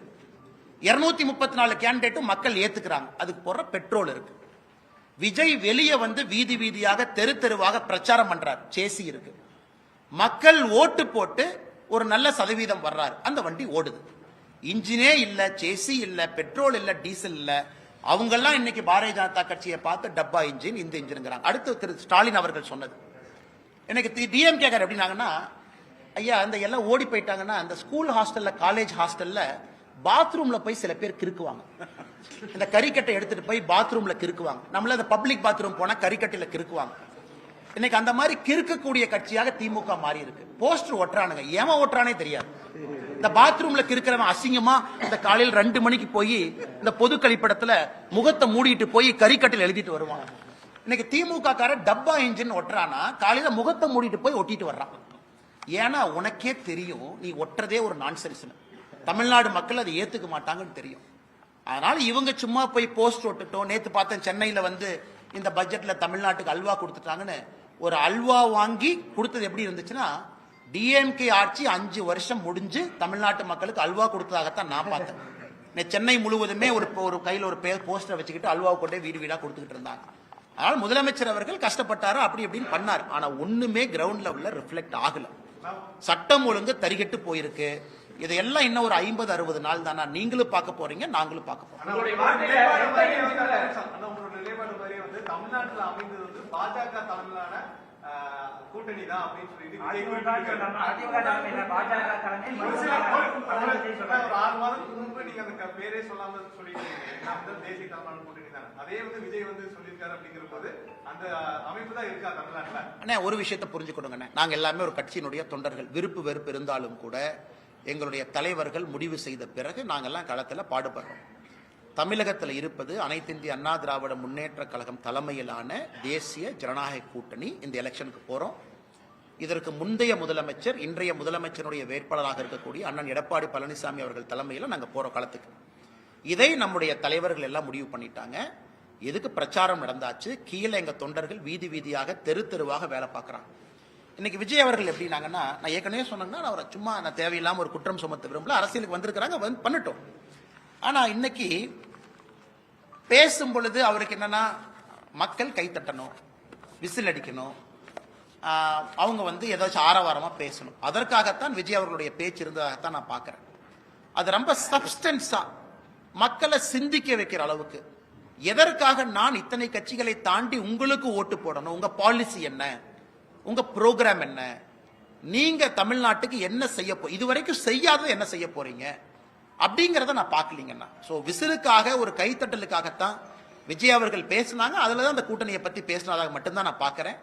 அதுல ஒரு சப்ஸ்டன்ஸும் ஒரு டெப்த்தும் தமிழ்நாட்டு மக்களை சிந்திக்கக்கூடிய விதத்தில் இருந்ததா நான் பார்க்கல. அதனால அதை அப்படியே கடந்து நாம போயிடலாம். எல்லோருக்குமே தெரியும், 4 பேர் 4 சொல்லத்தான் செய்வாங்க. அதை பற்றி எங்களுக்கு கவலை இல்லை. சமமான கல்வி, டாஸ்மாக் எதிர்ப்பு, இந்த தேர்தல் அதுல முக்கியத்துவம் வருமா பாஜகவோட தேர்தல் அறிக்கையில? அண்ணா இன்னைக்கு எங்களுடைய முன்னாள் மாநில தலைவர், முன்னாள் ஆளுநர் அக்கா தமிழிசை அவர்கள் தமிழ்நாடு முழுவதுமே இன்னைக்கு சுற்றுப்பயணம் செய்ய இருக்கிறாங்க. அந்த குழுவோடு மக்களுடைய எண்ணங்களை பிரதிபலிக்கக்கூடிய வகையில் வண்டிகள் இன்னைக்கு எல்லா மாவட்டத்துக்கு போயிருக்கு. அதுல மக்கள் இன்னைக்கு அந்த பெட்டியில போட போறாங்க என்ன வேணும். நாங்கள் உறுதியாக இருக்கின்றோம், ஒரு ஆரோக்கியமான தமிழ்நாடு எடுத்துட்டு போகணும். அதே நேரத்தில் இன்னைக்கு அனைத்து இந்திய அண்ணா திராவிட முன்னேற்ற கழகம் அவங்க ஒரு தேர்தல் அறிக்கையை கொண்டு வர போறாங்க. பாரதிய ஜனதா கட்சியினுடைய தேர்தல் அறிக்கை. இது சம்பந்தப்பட்ட தலைவர்கள் கலந்து பேசி அதை வெளியே கொண்டு வரணும். அது என்னுடைய இலாக்கா இல்லை, என்னுடைய சப்ஜெக்ட் இல்லை. நான் இன்னைக்கு பேசுறது பட்ஜெட்டை பத்திங்கன்னா, அந்த இலாக்கா அந்த சப்ஜெக்ட் பேசுறதுக்கு நயினார் அண்ணன் இருக்கிறாங்க, தமிழிசை அக்கா இருக்கிறாங்க. அதனால அவர்கள் பதில் சொல்வார்கள். இது எப்படிப்பட்ட, எனக்கு ஒரு தனிப்பட்ட முறையில் ஒரு கனவு இருக்கு. கட்சியின் அடிப்படையில் ஒரு தனிப்பட்ட மனிதனுடைய கனவெல்லாம் கட்சியினுடைய அறிக்கையில் வருவதற்கான சாத்தியக்கூறுகள் இருக்காது. அது இருப்பதற்கான வாய்ப்பும் இல்லை நடைமுறை அரசியல்ல. அதனால் 2026 தேர்தல் அறிக்கையை பொறுத்தவரை ஒரு கட்சி அலையன்ஸை லீட் பண்றாங்க. மற்ற கட்சிகள் தேர்தல் அறிக்கையை தயாரிக்கும் பொழுது பிரச்சனை இல்லாத அளவுக்கு அந்த அறிக்கை இருக்கணும். அதெல்லாம் பக்குவப்பட்ட தலைவர்கள் இருக்கிறாங்க. அதை அவர்கள் முறையாக கொண்டு வருவாங்க. அந்த சம்பந்தப்பட்ட தலைவர்கள்ட்ட நீங்கள் அந்த கேள்வியை கேட்குமாறு அன்போடு கேட்டுக்கொள்ளுங்க. அண்ணன் கேள்வியை ராகுல் காந்தி நரேந்திர மோடி ஒரு பிஎம், அவர் எஸ்கேப் ஆயிட்டாரு, அமித்ஷா எஸ்கேப் ஆயிட்டாங்க, சைனா பத்தி எழுதாத புஸ்தகம் பத்தி ஒரு ஸ்டேட்மெண்ட் கொடுத்தாங்க. ஆனா நேற்று நம்முடைய மாண்புமிகு எதிர்க்கட்சி தலைவர் ஐயா ராகுல் காந்தி அவர்கள் பாராளுமன்றத்தில் ஒரு சர்ச்சைக்குரிய பேசியிருக்கிறாங்க. என்ன பேசியிருக்காங்கன்னா, நம்முடைய இதற்கு முன்பு ஆர்மியினுடைய சீஃபாக இருந்த ஜெனரல் நாரான்வே அவர்கள் ஒரு புத்தகத்தில் எழுதியிருந்தாங்க. 2020 சைனாவுடைய இன்ஃபென்ட்ரி பிரிகேட் அவங்க மூவ் பண்ணி லடாக் நோக்கி வரும் பொழுது நான் இவங்களுக்கு போன் பண்ணேன், அவங்களுக்கு போன் பண்ணேன். ராகுல் காந்தி அவர்கள் பாராளுமன்றத்தில் ஒரு எதிர்க்கட்சி தலைவராக பேசும் பொழுது ஜெனரல் நரான்வே அதை பத்தி சொல்லியிருக்கணும், ஒரு புத்தகம் இருந்திருக்கணும். அதற்கு அமித்ஷாஜி அவர்கள், நம்முடைய உள்துறை அமைச்சர் அவர்கள் பாராளுமன்றத்திலே பதில் கொடுத்தாங்க, அந்த மாதிரி புத்தகமே இல்லை, அந்த மாதிரி அவங்க எழுதவே இல்லை, அந்த மாதிரி நரான்வே எங்கேயும் சொல்லவே இல்லை. இது ஏதோ ஒரு மேகசின்ல யாரோ எழுதுனதை எப்படி எதிர்க்கட்சி தலைவர் ஒரு புத்தகம் நீங்க பேசலாம்? அதே ஒரு குற்றம் பாராளுமன்றத்தில். Because misguiding the parliament of India, misguiding the people of our country. ஆனால் ராகுல் காந்தி அவர்கள் பாராளுமன்றத்தில் நேற்று பேசியது பச்சை பொய், அது எல்லாருக்குமே தெரியும். அது அன்சப்ஸ்டான்சியேட்டட் அன்வெரிஃபைடு அலிகேஷன். அது நாராயண்வே அவர்கள் சொல்லி இருந்தால் பதில் நாங்க சொல்றோம். இல்ல ஜெனரல் அவங்க பப்ளிஷ் பண்ணிருக்கக்கூடிய புக்ல அது இடம் பெற்றிருந்தால் அதற்கான பதிலை நம்முடைய அரசு கொடுப்பதற்கு கடமைப்பட்டிருக்கிறோம், கொடுக்கிறோம். ஆனா 1008 மேகசின்ல 10,000 பேர் எழுதுவாங்க. ஒரு மேகசின்ல வர்ற ஒரு கருத்தையும் நம்ம பதில் சொல்லிட்டு இருந்தா பாராளுமன்றத்தில் இது மட்டும்தான் நம்ம செய்யணும். ஆனால் மாண்புமிகு எதிர்க்கட்சி தலைவர் அவர்கள் நேற்றே பாராளுமன்றத்தில் நம்முடைய கட்சியை சார்ந்த மூத்த தலைவர்கள் அதற்கு பதிலடி கொடுத்தாங்க. நாட்டு மக்கள் முன்பு உண்மையும் வச்சிருக்கோம். இன்னைக்கு இவ்வளவு பேர் நாம் இருக்கோம். ராகுல் காந்தி அவர்கள் சொன்னது உண்மையா இருந்தா இன்னாரும் அந்த புக்கை நீங்க போட்டிருப்பீங்க, இன்னாரும் அந்த மேஜரை போய் நீங்க இன்டர்வியூ பண்ணிருப்பீங்க, இன்னாரும் அந்த மேஜர் ஜெனரல் இன்னாரும் நீங்க இவ்வளவு விஷயம் சொல்லியிருப்பீங்க. எதுவுமே இல்லை, ஒரு பச்சை பொய்ய பாராளுமன்றத்தில் சொல்றாங்க.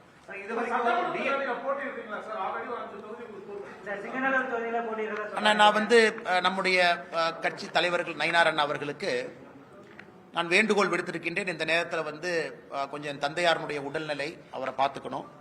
அதனால தான் அதிகமாக இன்னைக்கு கோயம்புத்தூர் பகுதியில் இருக்கேன். அப்பா அவங்க கொஞ்சம் டயாலிசிஸில் இருக்காங்க. I have to take care of him. என்னுடைய முதல் கடமை அது. அதனால் இன்னைக்கு அந்த அடிப்படை வேலைகள் என்னால் செய்வதற்கான சாத்தியக்கூறுகள் இல்லை. என்னால் அதிகமாக டிராவல் பண்ண முடியாதுங்கிற வேண்டுகோளை வச்சிருக்கிறேன். கட்சியும் அதை ஏற்றுக்கிட்டு வேறு பொறுப்பாளர்களை ரீஅலோகேட் பண்ணுவாங்க. அதே நேரத்தில் பாரதிய ஜனதா கட்சி அடுத்த பிரச்சாரம் வேற என்ன சொல்றாங்களோ அதற்கு நான் தயாராக இருக்கின்றேன், என்ன செய்யணும் அப்படின்னு. அது நயினார் நாகேந்திரன் அவர்கள் நம்ம கட்சியினுடைய மூத்த தலைவர்களுக்கும் எனக்கும் இருக்கக்கூடிய ஒரு கருத்து, உள்ளுக்குள்ள நாங்கள் பேசிக்கிறோம். அதனால கட்சிக்கு என்ன வேலை செய்யணும், கூட்டணிக்கு என்ன வேலை செய்யணும், நிற்கக்கூடிய பாரதிய ஜனதா கட்சியினுடைய வேட்பாளர்களுக்கு என்ன வேலை செய்யணும், நம்முடைய கூட்டணி கட்சி அனைத்து இந்திய அண்ணா திராவிட முன்னேற்ற கழகம் உட்பட எல்லா கட்சிகளுக்கும் என்ன வேலை செய்யணும் கட்சி சொல்லுதோ அந்த வேலையை செய்வோம். இப்போதைக்கு அதிகமாக டிராவல் பண்ண முடியாத சூழ்நிலை எனக்கு இருக்கு. அதனால அதையும் கட்சி புரிஞ்சுக்கிட்டாங்க. சம்பந்தப்பட்ட நேரத்தில் என்ன வேலை, தேர்தல் நிற்பதா இல்லையா, இதெல்லாம் செய்யணுமான்னு கட்சி சொல்லட்டும்னா அதுக்கப்புறம் நான் பேசுறேன். சிங்கநல்லூர் தொகுதிக்கு வேறு ஒரு பொறுப்பாளரை இந்த கட்சியிலிருந்து நியமனம் பண்ணுவாங்கன்னா, வேற ஒரு தலைவர் பண்ணுவாங்க. தமிழ்நாட்டினுடைய 6 இதுக்கு பண்ணுவாங்க. ஆனா அதற்கான காலமும் சூழ்நிலையும் இன்னும் நிறைய இருக்கு. இன்னும் ஒரு 30-40 நாட்கள் இருக்கு. கட்சி என்ன சொல்லுது அப்படின்னு தெரிஞ்சுக்கிட்ட பிறகு உங்ககிட்ட நான் பேசுறேன். அண்ணா 2024 பாராளுமன்றத்தில் இங்க நான் நின்றுருக்கேன். அப்ப கோவை மக்களுக்கு பதில் சொல்ல நான் கடமைப்பட்டிருக்கிறேன். மக்கள் வீட்டுக்கு ஒரு பெட்டிஷனோடு வந்தா இங்க நான் அவைலபிளா இருக்கணும். அவங்க இல்ல நீங்க அங்க வாங்க இங்க வாங்கன்னு சொல்லக்கூடாது. அதற்கு ஒரு வீடு இருக்கணும். 2010 என்னுடைய மாமனாருடைய வீடு இங்கிருந்து அடுத்த தெருவில் இருக்கு, அங்க தங்கிட்டு இருக்கேன். இன்னைக்கு நான் சொந்தமாக ஒரு வாடகை வீட்டில் தங்குறேன். மக்கள் பார்ப்பதற்கு ஒரு இடம் வேண்டும். அதனால விலாசம் அது எங்க இருக்கிறேன், சென்னையில் இருக்கேன், சென்னையும் போயிட்டு இருக்கேன், கட்சியினுடைய பணி. இன்னைக்கு அதிகமாக இந்த பகுதியில் இருக்கேன், காரணம் தந்தையாருடைய உடல்நிலை காரணமாக. அதனால் தேர்தலில் அடுத்து என்ன பண்ணுவீங்க, எங்க நிற்பீங்க, இதை பண்ணுவீங்களா, அதை பண்ணுவீங்களா, டெல்லி போவீங்களா, இதை பண்ணுவீங்களா, எதுவுமே எனக்கு தெரியாது. கட்சி என்ன சொல்லுதோ அந்த நேரத்தில் உங்கள்கிட்ட நான் பேசுறேன்.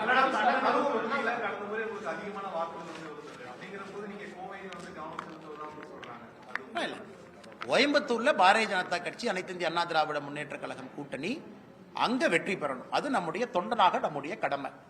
இங்க நமக்கு ஒரு சிட்டிங் எம்எல்ஏ இருக்கிறாங்க. கோயம்புத்தூர் தெற்கு தொகுதியில் வானதி ஸ்ரீனிவாசன் அவங்க இருக்கிறாங்க.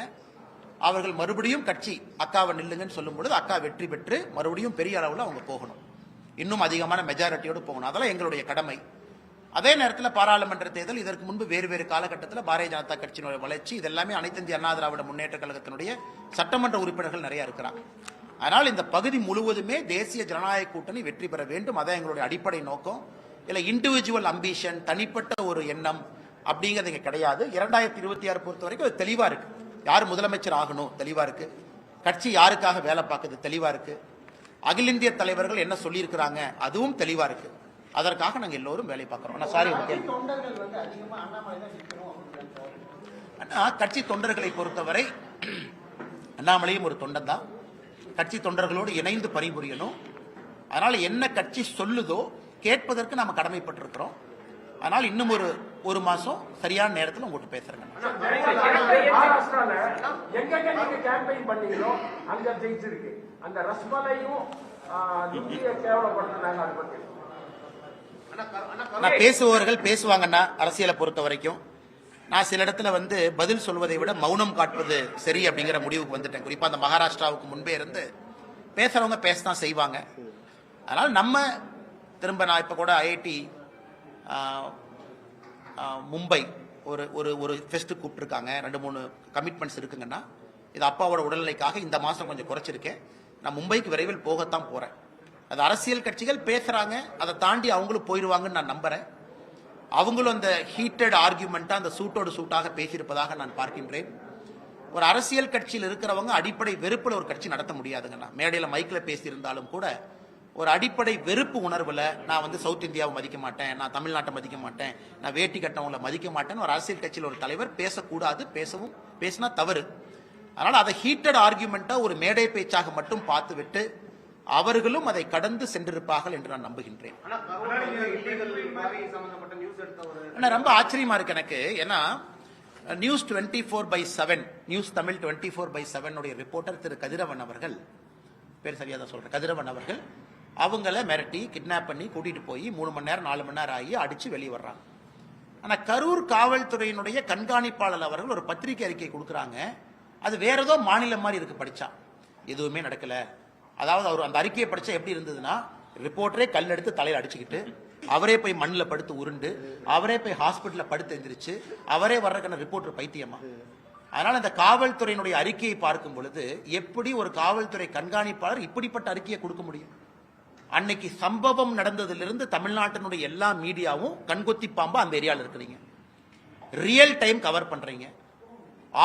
பல ஆடியோவை ரிலீஸ் பண்றீங்க. குவாரிக்கு போறீங்க. ஹாஸ்பிட்டல்ல இருக்கீங்க. இவ்வளவு நடந்தும் கூட ஒரு காவல்துறை கண்காணிப்பாளர் எதுவுமே நடக்காத அளவுக்கு எதுவுமே நடக்கல, பச்சை பொய்ன்னு.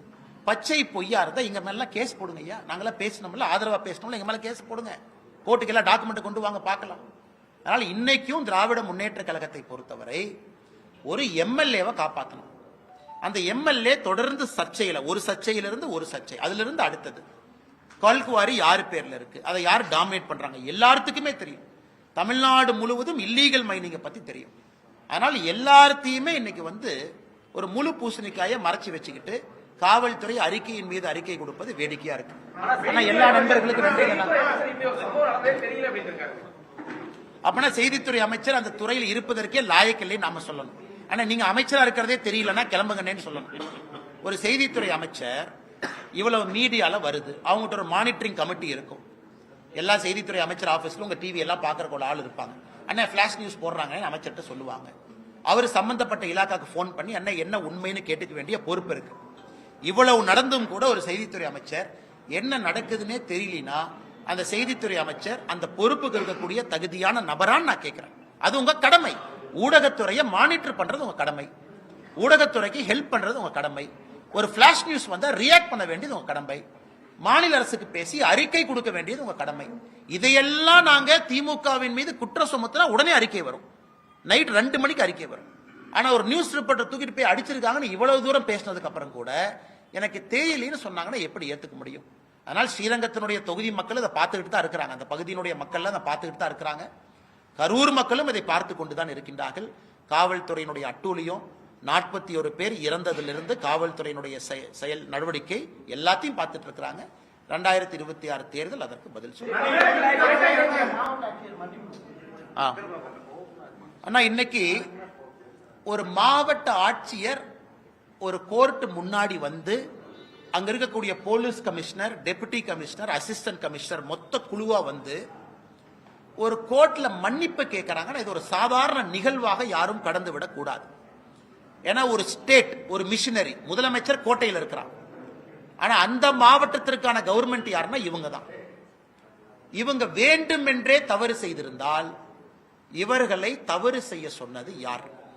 அதனால என்னை பொறுத்தவரை மாவட்ட ஆட்சியர், police commissioner, deputy commissioner, assistant கமிஷனருடைய தொலைபேசிய கால் ரெக்கார்டை கோர்ட் வாங்கி அதை ஃபோரன்சிக் ஆடிட் பண்ணி இந்த சம்பந்தப்பட்ட நேரத்தில் யாரெல்லாம் அவங்களுக்கு பேசினாங்க, மேல இருந்து உத்தரவு வந்துச்சா, ஸ்வான் அப்படின்னு நம்ம சொல்லுவோம். கோர்ட்ல வந்து சத்திய பிரமாணம் எடுத்து அவங்க சொல்லணும்.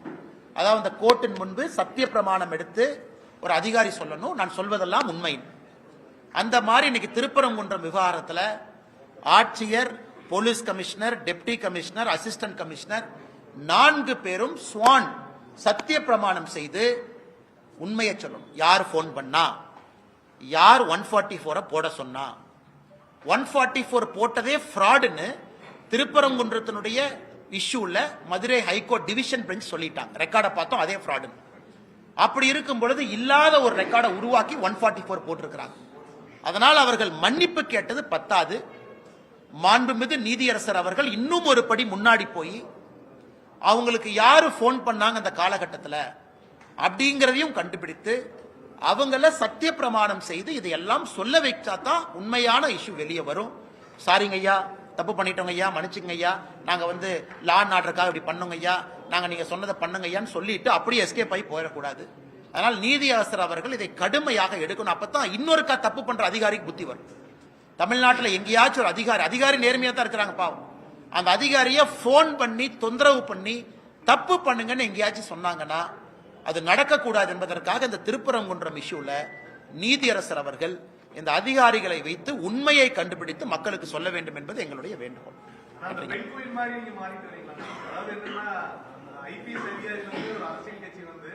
அரசியல் கட்சியில வந்து அதிகபட்சமே வந்து மக்கள் முன்னாடி போட்டிட்டு வெற்றி பெற்று மக்களுக்கு சேவை செய்யறதா? ஆனா வந்து கட்சி என்ன சொல்லுதோ நான் செய்யறேன். அதே சமயம் வந்து அரசியல்ங்கிறது நீங்க முன்னாடியே பல இடத்துல சொல்லிருக்கீங்க, நான் ஐபிஎஸ்ஆவே இருந்திருக்கலாம் அப்படிங்கிற மாதிரி. அப்படிலாம் நான் எங்கேயும் சொல்லிங்கன்னா நான் கேட்டதுக்காக நான் சொல்றேன்.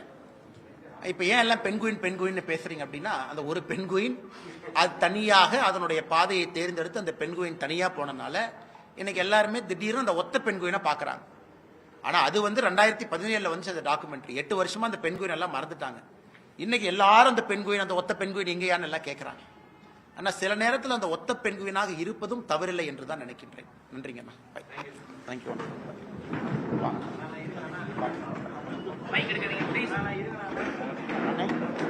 ஆங்கிலம் ஆமாண்ணே, காமனா பேசுறேன்.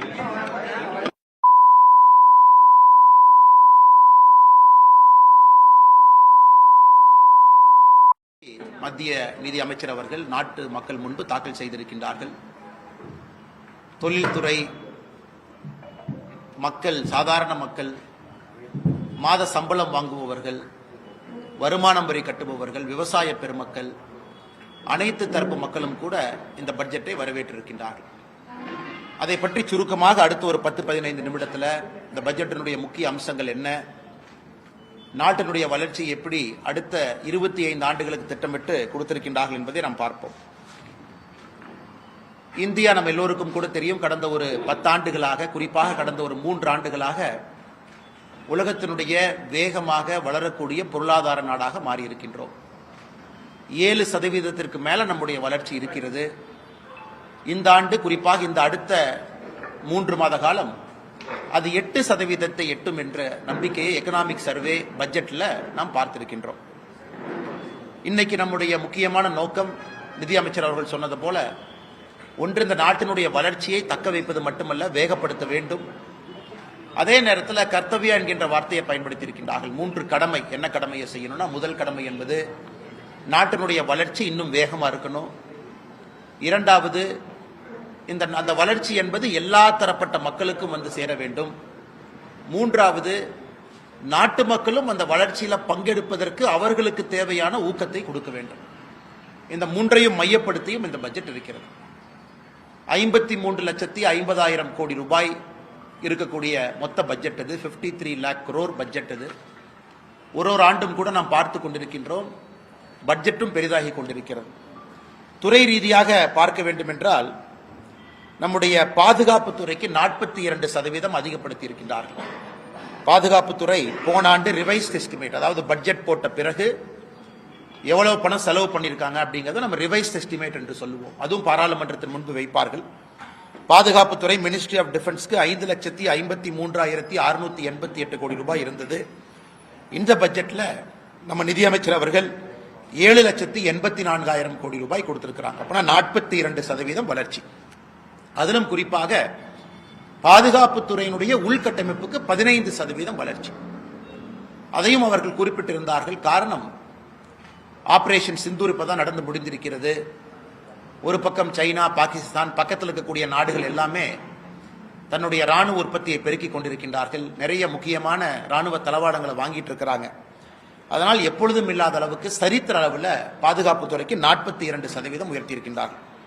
அதே போல ரோட் டிரான்ஸ்போர்ட் அண்ட் ஹைவேஸ் 8% உயர்வு, ரயில்வேஸுக்கு 10% உயர்வு, கல்வி 14% உயர்வு, சுகாதாரத்துறை ஹெல்த் அண்ட் ஃபேமிலி வெல்ஃபேர் 9% உயர்வு, ஹவுசிங் அண்ட் அர்பன் அஃபேர்ஸ் 50% உயர்வு, நியூ அண்ட் ரெனியூபிள் எனர்ஜி 30% உயர்வு, லேபர் அண்ட் எம்ப்ளாய்மெண்ட் 157% உயர்வு, மினிஸ்ட்ரி ஆஃப் பவர் எரிசக்தி 39% உயர்வு, உமன் அண்ட் சைல்டு டெவலப்மெண்ட் 16% உயர்வு.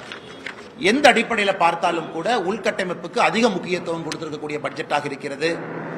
12,20,000 கோடி ரூபாய் உள்கட்டமைப்புக்கு நம்முடைய நிதியமைச்சர் அவர்கள் ஒதுக்கி இருக்கின்றார்கள். இந்த உள்கட்டமைப்புக்கு ஒதுக்கக்கூடிய நிதி என்பது ரொம்ப முக்கியமானது. தமிழகத்தில் இருக்கக்கூடிய பட்ஜெட்டையும் நம்ம பார்க்கிறோம். குறிப்பாக திராவிட முன்னேற்ற கழகத்தினுடைய அரசு அது 4 லட்சம் கோடி ரூபாய் பட்ஜெட்டாக இருந்தாலும் கூட செலவினங்கள் அதிகமாகவும், கடனை கட்டுவதற்கு நாம் கொடுக்கக்கூடிய வட்டி அதிகமாகவும் இருக்கக்கூடிய பட்ஜெட்டாகத்தான் இருக்கு. அதில் குறிப்பாக கேபிட்டல் எக்ஸ்பெண்டிச்சர், உள்கட்டமைப்பு, வரக்கூடிய சந்ததிகளுக்கு நம்ம ரோடு கட்டக்கூடிய பில்டிங், போர்ட், ஏர்போர்ட், அது கொடுக்கக்கூடிய பணம் எப்பொழுதுமே குறைவு தான் தமிழ்நாடு அரசுடைய பட்ஜெட்டை பொறுத்த வரைக்கும். இன்னைக்கு மத்திய அரசு ஒரு ஆண்டும் கூட அதை உயர்த்திக்கிட்டே போறாங்க. போன ஆண்டு 11 லட்சம் கோடியாக இருந்தது. இந்த ஆண்டு 12,20,000 கோடி ரூபாயாக இந்த உள்கட்டமைப்புக்கான நிதியை ஒதுக்கி இருக்கின்றார்கள். இதுல முக்கியமாக தமிழக மக்கள், நம்முடைய சொந்தங்கள் கூர்ந்து கவனிக்க வேண்டியது, இந்த ஆண்டு இன்னொரு ஆண்டும் வித்தியாசமான ஆண்டும் கூட. காரணம், பினான்ஸ் கமிஷனுடைய அறிக்கையை மத்திய அரசுக்கு எக்கனாமிஸ்ட் அரவிந்த் பனகிரியா அவர்கள் கொடுத்திருக்கிறாங்க. இந்த பினான்ஸ் கமிஷன் என்பது ஒரு 5 ஆண்டும் கூட மாநில அரசுக்கும் மத்திய அரசுக்கும் இருக்கக்கூடிய நிதி பகிர்வை பற்றி பேசக்கூடிய ஒரு முக்கியமான அம்சம். ஸோ இன்னைக்கு நம்முடைய பாராளுமன்றத்தின் முன்பு பிப்ரவரி 1ஆம் தேதி வைக்கப்பட்டிருக்கக்கூடிய பினான்ஸ் கமிஷனுடைய அறிக்கை என்பது அடுத்த 5 ஆண்டு காலம் மத்திய அரசுக்கும் மாநில அரசுக்கும் இருக்கக்கூடிய நிதி பகிர்வை பற்றி பேசக்கூடிய அறிக்கை. அரவிந்த் பனகிரியா அவருடைய குழு அளித்திருக்கக்கூடிய 16வது பினான்ஸ் கமிஷனுடைய அறிக்கையை மத்திய அரசு முழுமையாக ஏற்றுக்கொண்டிருக்கின்றார்கள். அதையும் கூட பிப்ரவரி 1ஆம் தேதி பாராளுமன்றத்தில் நிதியமைச்சர் அவர்கள் தெரிவித்திருக்கின்றார். இந்த 16வது பினான்ஸ் கமிஷன்ல என்ன முக்கியமான அம்சம்னாங்க, டிவிசபிள் டாக்ஸ் பூல், அதாவது மாநிலத்தில் நாம் எல்லோருமே கட்டக்கூடிய வரி, அது இன்கம் டாக்ஸாக இருக்கட்டும், மாநிலத்திலிருந்து போகக்கூடிய எல்லா வரியாக இருக்கட்டும், அதை மத்திய அரசு அந்த பூலை எப்படி டிவைட் பண்ணி ஒரு மாநிலத்துக்கு கொடுக்கறாங்க அப்படிங்கறத டிவிசபிள் டாக்ஸ் பூல். மோடி ஐயா அவர்கள் ஆட்சிக்கு வருவதற்கு முன்பு 2014க்கு முன்பு அந்த நிதி பகிர்வு என்பது 32 விழுக்காடு இருந்துச்சு. அந்த டிவிசபிள் டாக்ஸ் பூல்ல 32% என்பது எல்லா மாநிலத்துக்கும் பிரிச்சு கொடுப்பாங்க.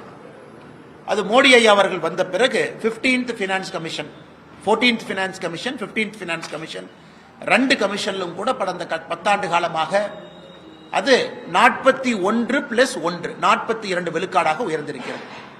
41 விழுக்காடு எல்லா மாநிலத்துக்கும், 1 விழுக்காடு என்பது ஜம்மு அண்ட் காஷ்மீர் மாநிலத்திற்கும் 42 விழுக்காடு பிரித்து கொடுக்கிறாங்க.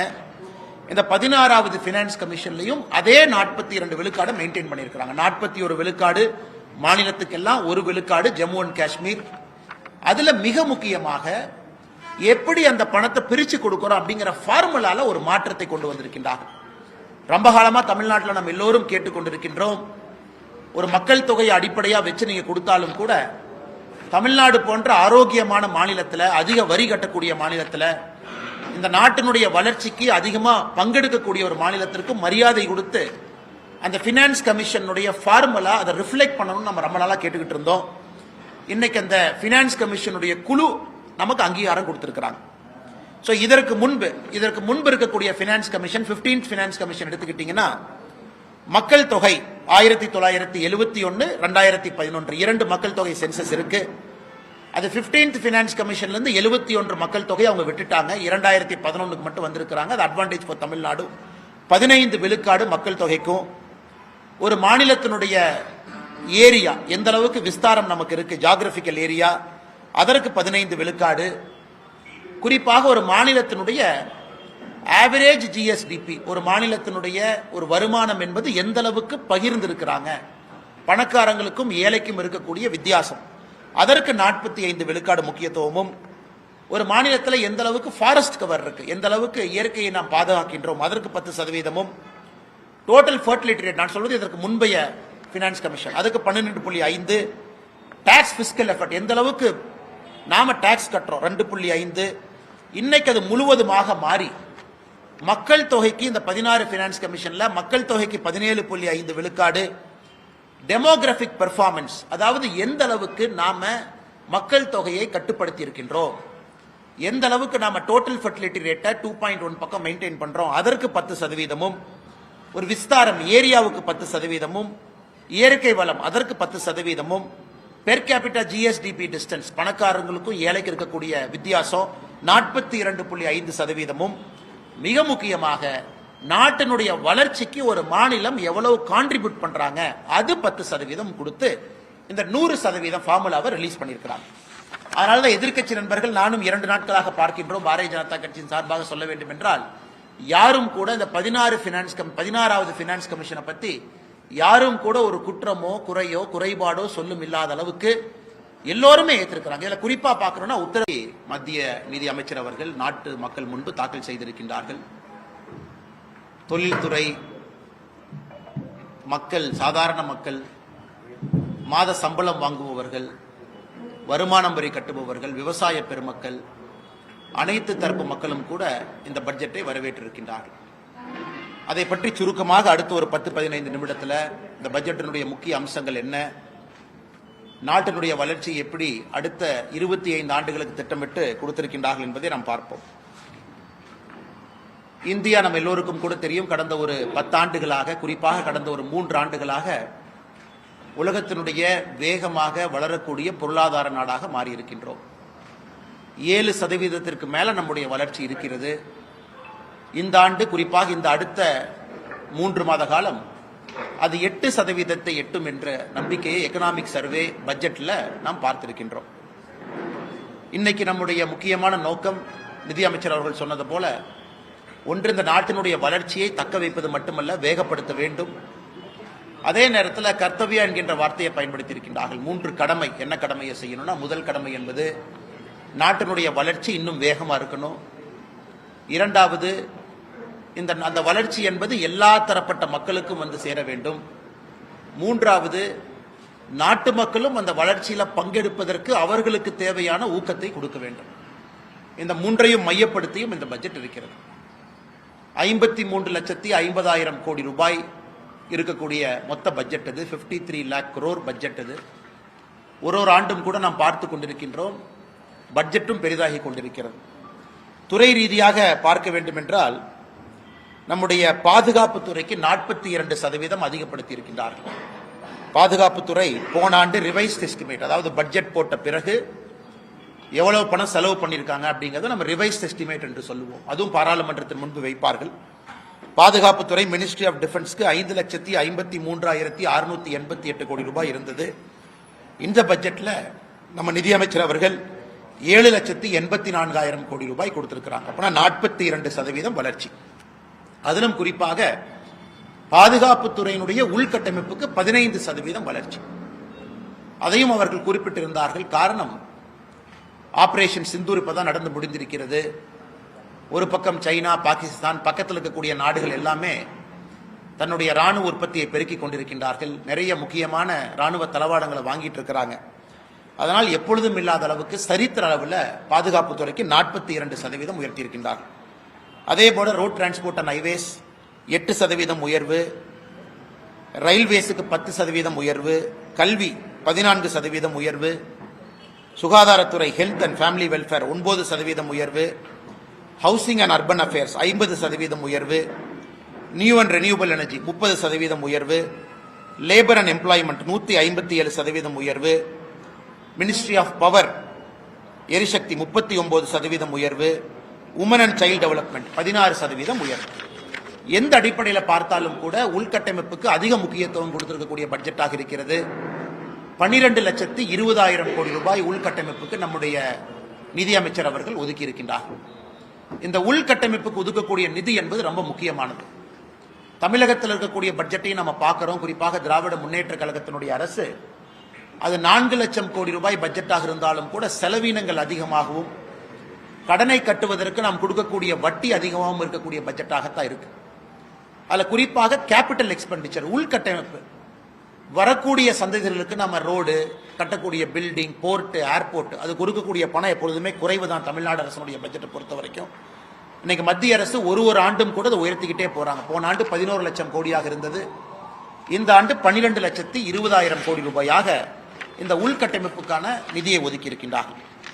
இதில் முக்கியமாக தமிழக மக்கள், நம்முடைய சொந்தங்கள் கூர்ந்து கவனிக்க வேண்டியது, இந்த ஆண்டு இன்னொரு ஆண்டும் வித்தியாசமான ஆண்டும் கூட. காரணம், பினான்ஸ் கமிஷனுடைய அறிக்கையை மத்திய அரசுக்கு எக்கனாமிஸ்ட் அரவிந்த் பனகிரியா அவர்கள் கொடுத்திருக்கிறாங்க. இந்த பினான்ஸ் கமிஷன் என்பது ஒரு 5 ஆண்டும் கூட மாநில அரசுக்கும் மத்திய அரசுக்கும் இருக்கக்கூடிய நிதி பகிர்வை பற்றி பேசக்கூடிய ஒரு முக்கியமான அம்சம்.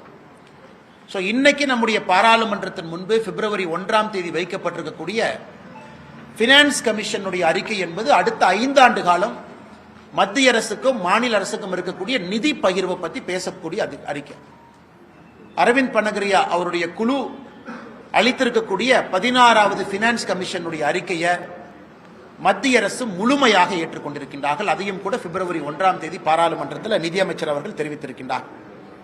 இந்த 16வது பினான்ஸ் கமிஷன்ல என்ன முக்கியமான அம்சம்னாங்க, டிவிசபிள் டாக்ஸ் பூல், அதாவது மாநிலத்தில் நாம் எல்லோருமே கட்டக்கூடிய வரி, அது இன்கம் டாக்ஸாக இருக்கட்டும், மாநிலத்திலிருந்து போகக்கூடிய எல்லா வரியாக இருக்கட்டும், அதை மத்திய அரசு அந்த பூலை எப்படி டிவைட் பண்ணி ஒரு மாநிலத்துக்கு கொடுக்கறாங்க அப்படிங்கறத டிவிசபிள் டாக்ஸ் பூல்.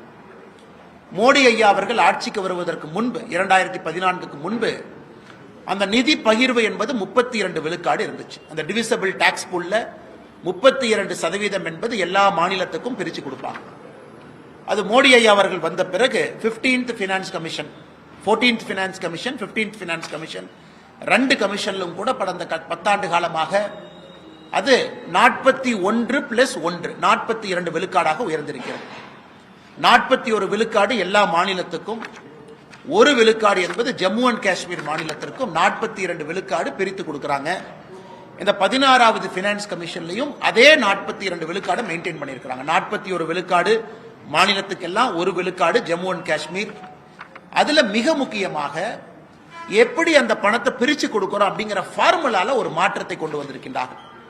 ரொம்ப காலமா தமிழ்நாட்டில் நம்ம எல்லோரும் கேட்டுக்கொண்டிருக்கின்றோம், ஒரு மக்கள் தொகையை அடிப்படையா வச்சு நீங்க கொடுத்தாலும் கூட தமிழ்நாடு போன்ற ஆரோக்கியமான மாநிலத்தில், அதிக வரி கட்டக்கூடிய மாநிலத்தில், இந்த நாட்டினுடைய வளர்ச்சிக்கு அதிகமா பங்கெடுக்கக்கூடிய ஒரு மாநிலத்திற்கு மரியாதை கொடுத்து அந்த பினான்ஸ் கமிஷனுடைய ஃபார்முலா அதை ரிஃப்ளெக்ட் பண்ணணும்னு நம்ம ரொம்ப நாளா கேட்டுக்கிட்டு இருந்தோம்.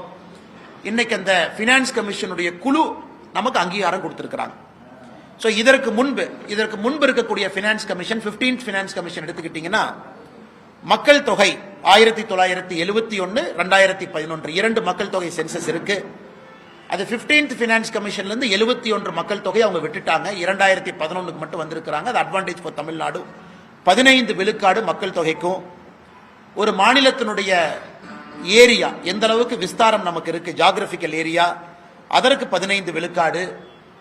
குறிப்பாக ஒரு மாநிலத்தினுடைய ஆவரேஜ் ஜிஎஸ்டிபி ஒரு மாநிலத்தினுடைய ஒரு வருமானம் என்பது எந்த அளவுக்கு பகிர்ந்து இருக்கிறாங்க, பணக்காரங்களுக்கும் ஏழைக்கும் இருக்கக்கூடிய வித்தியாசம், அதற்கு 45 விழுக்காடு முக்கியத்துவமும், ஒரு மாநிலத்தில் எந்த அளவுக்கு ஃபாரஸ்ட் கவர் இருக்கு, எந்த அளவுக்கு இயற்கையை நாம் பாதுகாக்கின்றோம் அதற்கு 10%, டோட்டல் ஃபர்டிலிட்டி ரேட் நான் சொல்வது இதற்கு முன்பைய ஃபினான்ஸ் கமிஷன் அதுக்கு 12.5, டாக்ஸ் பிஸ்கல் எஃபர்ட் எந்த அளவுக்கு நாம டாக்ஸ் கட்டுறோம் 2.5, இன்னைக்கு அது முழுவதுமாக மாறி மக்கள் தொகைக்கு இந்த 16 ஃபினான்ஸ் கமிஷன்ல மக்கள் தொகைக்கு 17.5 விழுக்காடு, டெமோகிராபிக் பெர்ஃபார்மன்ஸ் அதாவது எந்த அளவுக்கு நாம மக்கள் தொகையை கட்டுப்படுத்தி இருக்கின்றோம், எந்த அளவுக்கு நாம டோட்டல் ஃபர்டிலிட்டி ரேட்டை 2.1 பக்கம் மெயின்டைன் பண்றோம் அதற்கு 10%, ஒரு விஸ்தாரம் ஏரியாவுக்கு 10%, இயற்கை வளம் அதற்கு 10%, பெர் கேபிட்டா ஜிஎஸ்டிபி டிஸ்டன்ஸ் பணக்காரங்களுக்கும் ஏழைக்கு இருக்கக்கூடிய வித்தியாசம்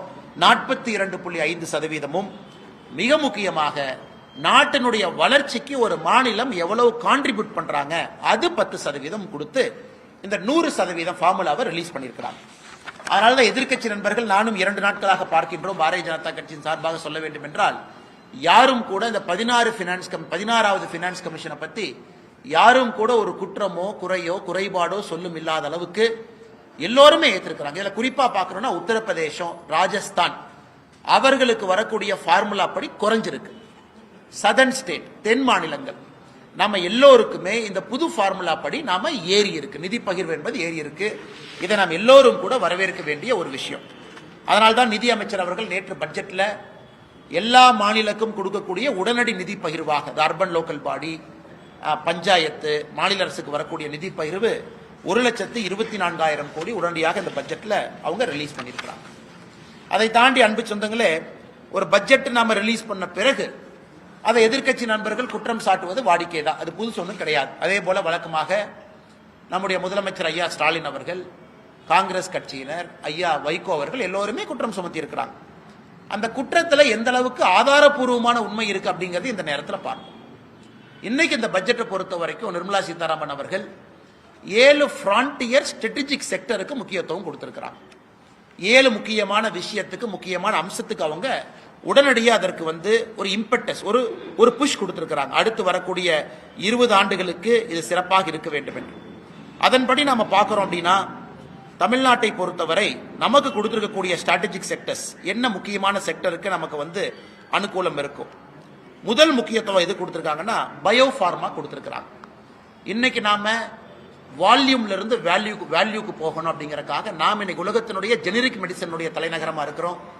இன்னைக்கு பயோ ஃபார்மா சக்தி அப்படிங்கிற ப்ரோக்ராம்ல 10,000 கோடி ரூபாய் ஒதுக்கி இந்தியாவில் இருக்கக்கூடிய ஹைதராபாத், சென்னை போன்ற எல்லாமே இன்னைக்கு யாருகிட்ட எல்லாம் நாம மருந்து துறையில முன்னணியில் இருக்கிறோமோ இதை பயன்படுத்தி பயோ ஃபார்மா சக்தியை பயன்படுத்தி நாம் இன்னைக்கு மேனுஃபேக்சரிங் ஹப்பை உருவாக்குவதற்கான முயற்சி எடுத்திருக்கிறாங்க. செமிகண்டக்டர் மிஷன் 1, இன்னைக்கு செமிகண்டக்டர் மிஷன் 2. இன்னைக்கு நம்முடைய படித்த இளைஞர்களுக்கு வேலை வாய்ப்பை உருவாக்கி கொடுக்கணும்.